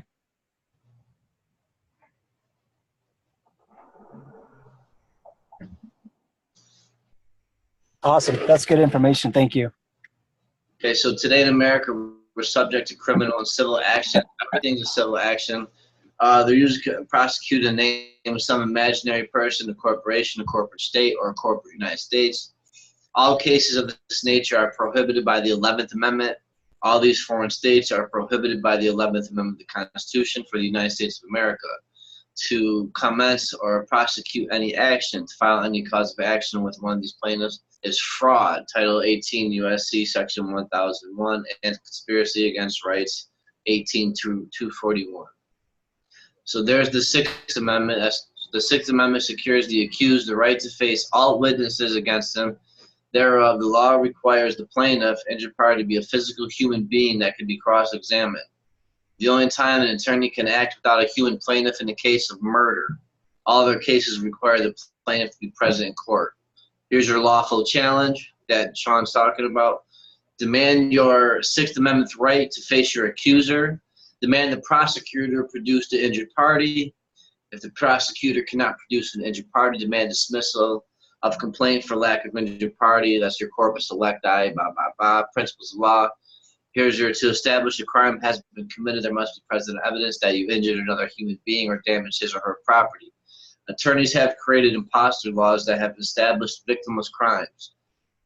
This is fraud, Title 18 U.S.C. 1001, for any attorney to present these imposter crimes without an injured party. So if there's no injured party, it's already fraud. And for them to even pursue it, they're just digging a bigger hole. When a plaintiff cannot be cross-examined, no judge can prove due process of law was administered. So it's conspiracy against rights, the state embezzlement, extortion, RICO, etc. Conspiracy against rights, Title 18 U.S.C. 241. Conspiracy to convict must be reported to the proper authority. Failure of the authority to prosecute the attorney, a judge, misprision of felony, Title 18 U.S.C. Section 4. Demanding rights. So when you're arrested, here, I'll show you a kidnapping sheet. Laura, I'll type this in the files. I'll show you what they're talking about. We'll go back to this and we'll get to the kidnapping, and then I'll end it after this file. Is this doc in the group files? Yeah, this is everything. Okay. All right, go into type in 171 69. There you go. Arresting officer kidnapping doc. You also have the Trump's executive order against human trafficking. Now it's against public policy. So last year in December. You can post that to the group too, and that just shows that once an officer arrests you, if they don't bring you in front of a magistrate, that's kidnapping. There was a guy in Arizona brought this up in a traffic case, and the judge offered him $1 million to. Well, can we settle this for $1 million in chambers? Beautiful. Yeah. So post this to the group. Let them look. I mean, it just goes over the code where it says that they have to bring you in front of a magistrate because there's no warrant. All right, exit out of that. Go down.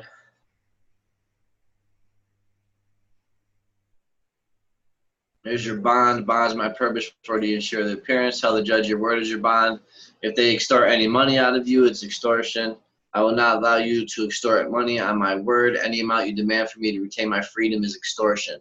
I state for the record, my word is my bond, and I will appear. A judge who refuses our law is loyal to some other authority. Ask the judge if he or she is a member of the State Bar Association. British Accreditancy Regency. They're all loyal to the crown, Britain. That's, you know, the United States is crown owned. You know what I mean? We're the military leg. That's why if the U.S. is not at war, we're not making money.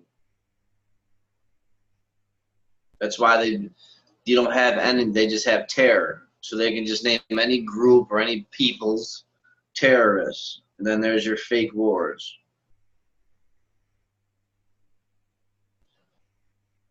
If a member of the bar challenges a judge under Title 22 U.S.C. 611 as a foreign agent, all judges are lawfully required by Title 28 U.S.C. 372 to have an oath of office.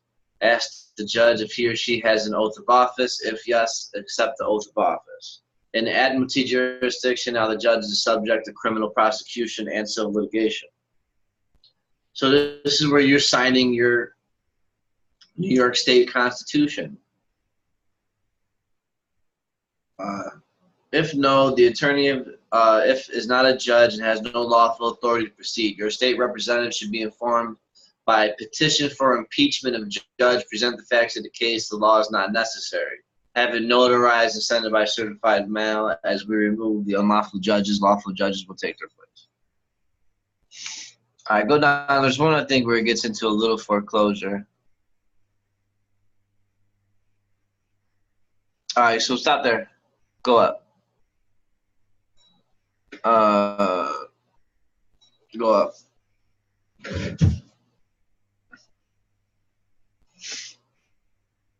Right there. Here's your demand the plaintiff appear because the Sixth Amendment secures that no person will be deprived of life, liberty, and property without due process of law. Therefore, the plaintiff must appear and state he or she is owed a debt, that the debtor must be given the right to challenge this debt. So all these prosecutors are just debt collectors. Label them as just debt collectors. I won't even call them prosecutors. Just prosecuting.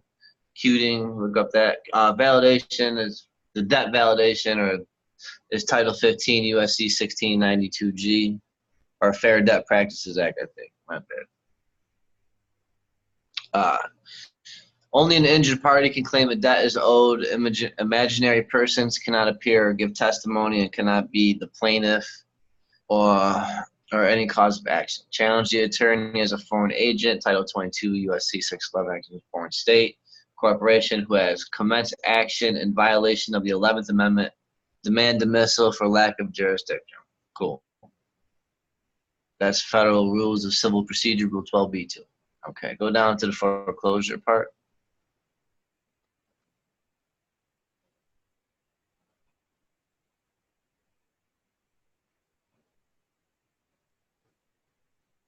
This one's cute. I mean, it's just plain. This has become against. This has become a conspiracy against rights. Title 18 U.S.C. 241 of judges, attorneys, and banks to steal private property under the color of law. Foreclosure is nothing more than intimidation, threats, and coercion of a person to forfeit their private property to an attorney and the judge to sell it to the bank for profit. A foreclosure sale is the attorney, which would be the trustee, selling your private property, usually to a bank by a sealed bid, at a fraction of the value of the property without proof of ownership. Then the attorney acts on behalf of the corporation to commence and enforce eviction by force of arms of the police, sheriff, deputy, or federal marshal. This is the widest spread organized crime of extortion in American history. The following is the method to defeat the criminal conduct. 1, dispute the debt.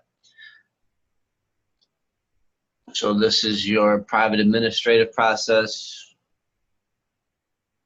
etc. The attorney's first step is usually to send you a notice of foreclosure, giving you 30 days to dispute this debt. The answer is simple. Method: send a business letter to the judge, attorney, mortgage company by certified stating if I dispute this debt. And it gives you the Fair Debt Collection Act, says what debt collectors can and cannot do in the process of collecting a debt.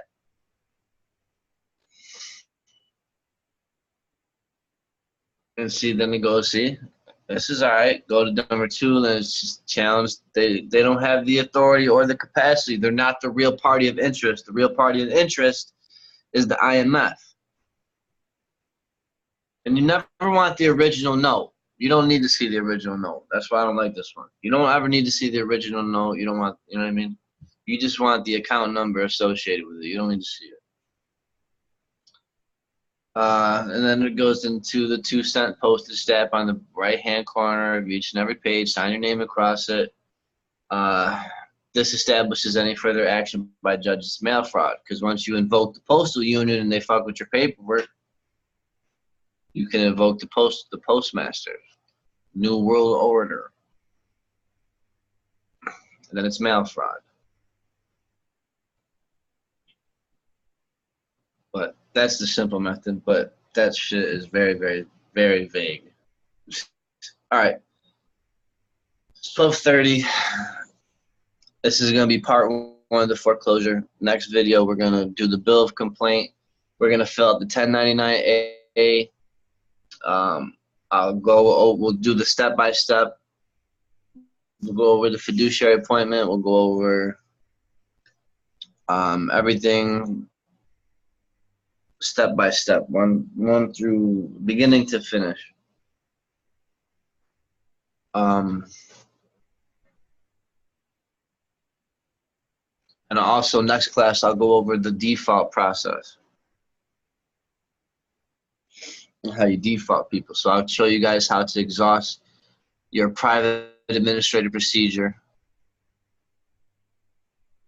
and get them in a default. And then we'll finish the bill of complaint, and then we'll go over my affidavit for the discharge. And then that will be part 2. But, all right, just want to thank everybody for your participation, everybody coming to class. Thank you, guys. Thank you. You guys are awesome. Keep following your dreams. Keep staying persistent. It's all coming to an end. I love you guys. Have a great night. And thanks again for spending that much time on the phone with us, brother. It's all right, man. I love it. I love you guys. I'll be in touch. Yeah, we love you too, brother. We'll talk to you soon. Thank you all. Thanks again, Laurel. You're welcome. Thank you, Laurel. Thanks, Sean. Thanks, Sean. Thanks, Larry. Thank you. For all the information. Appreciate it. Thank you, guys. Have a great night. All right. Good night, everybody. Good night.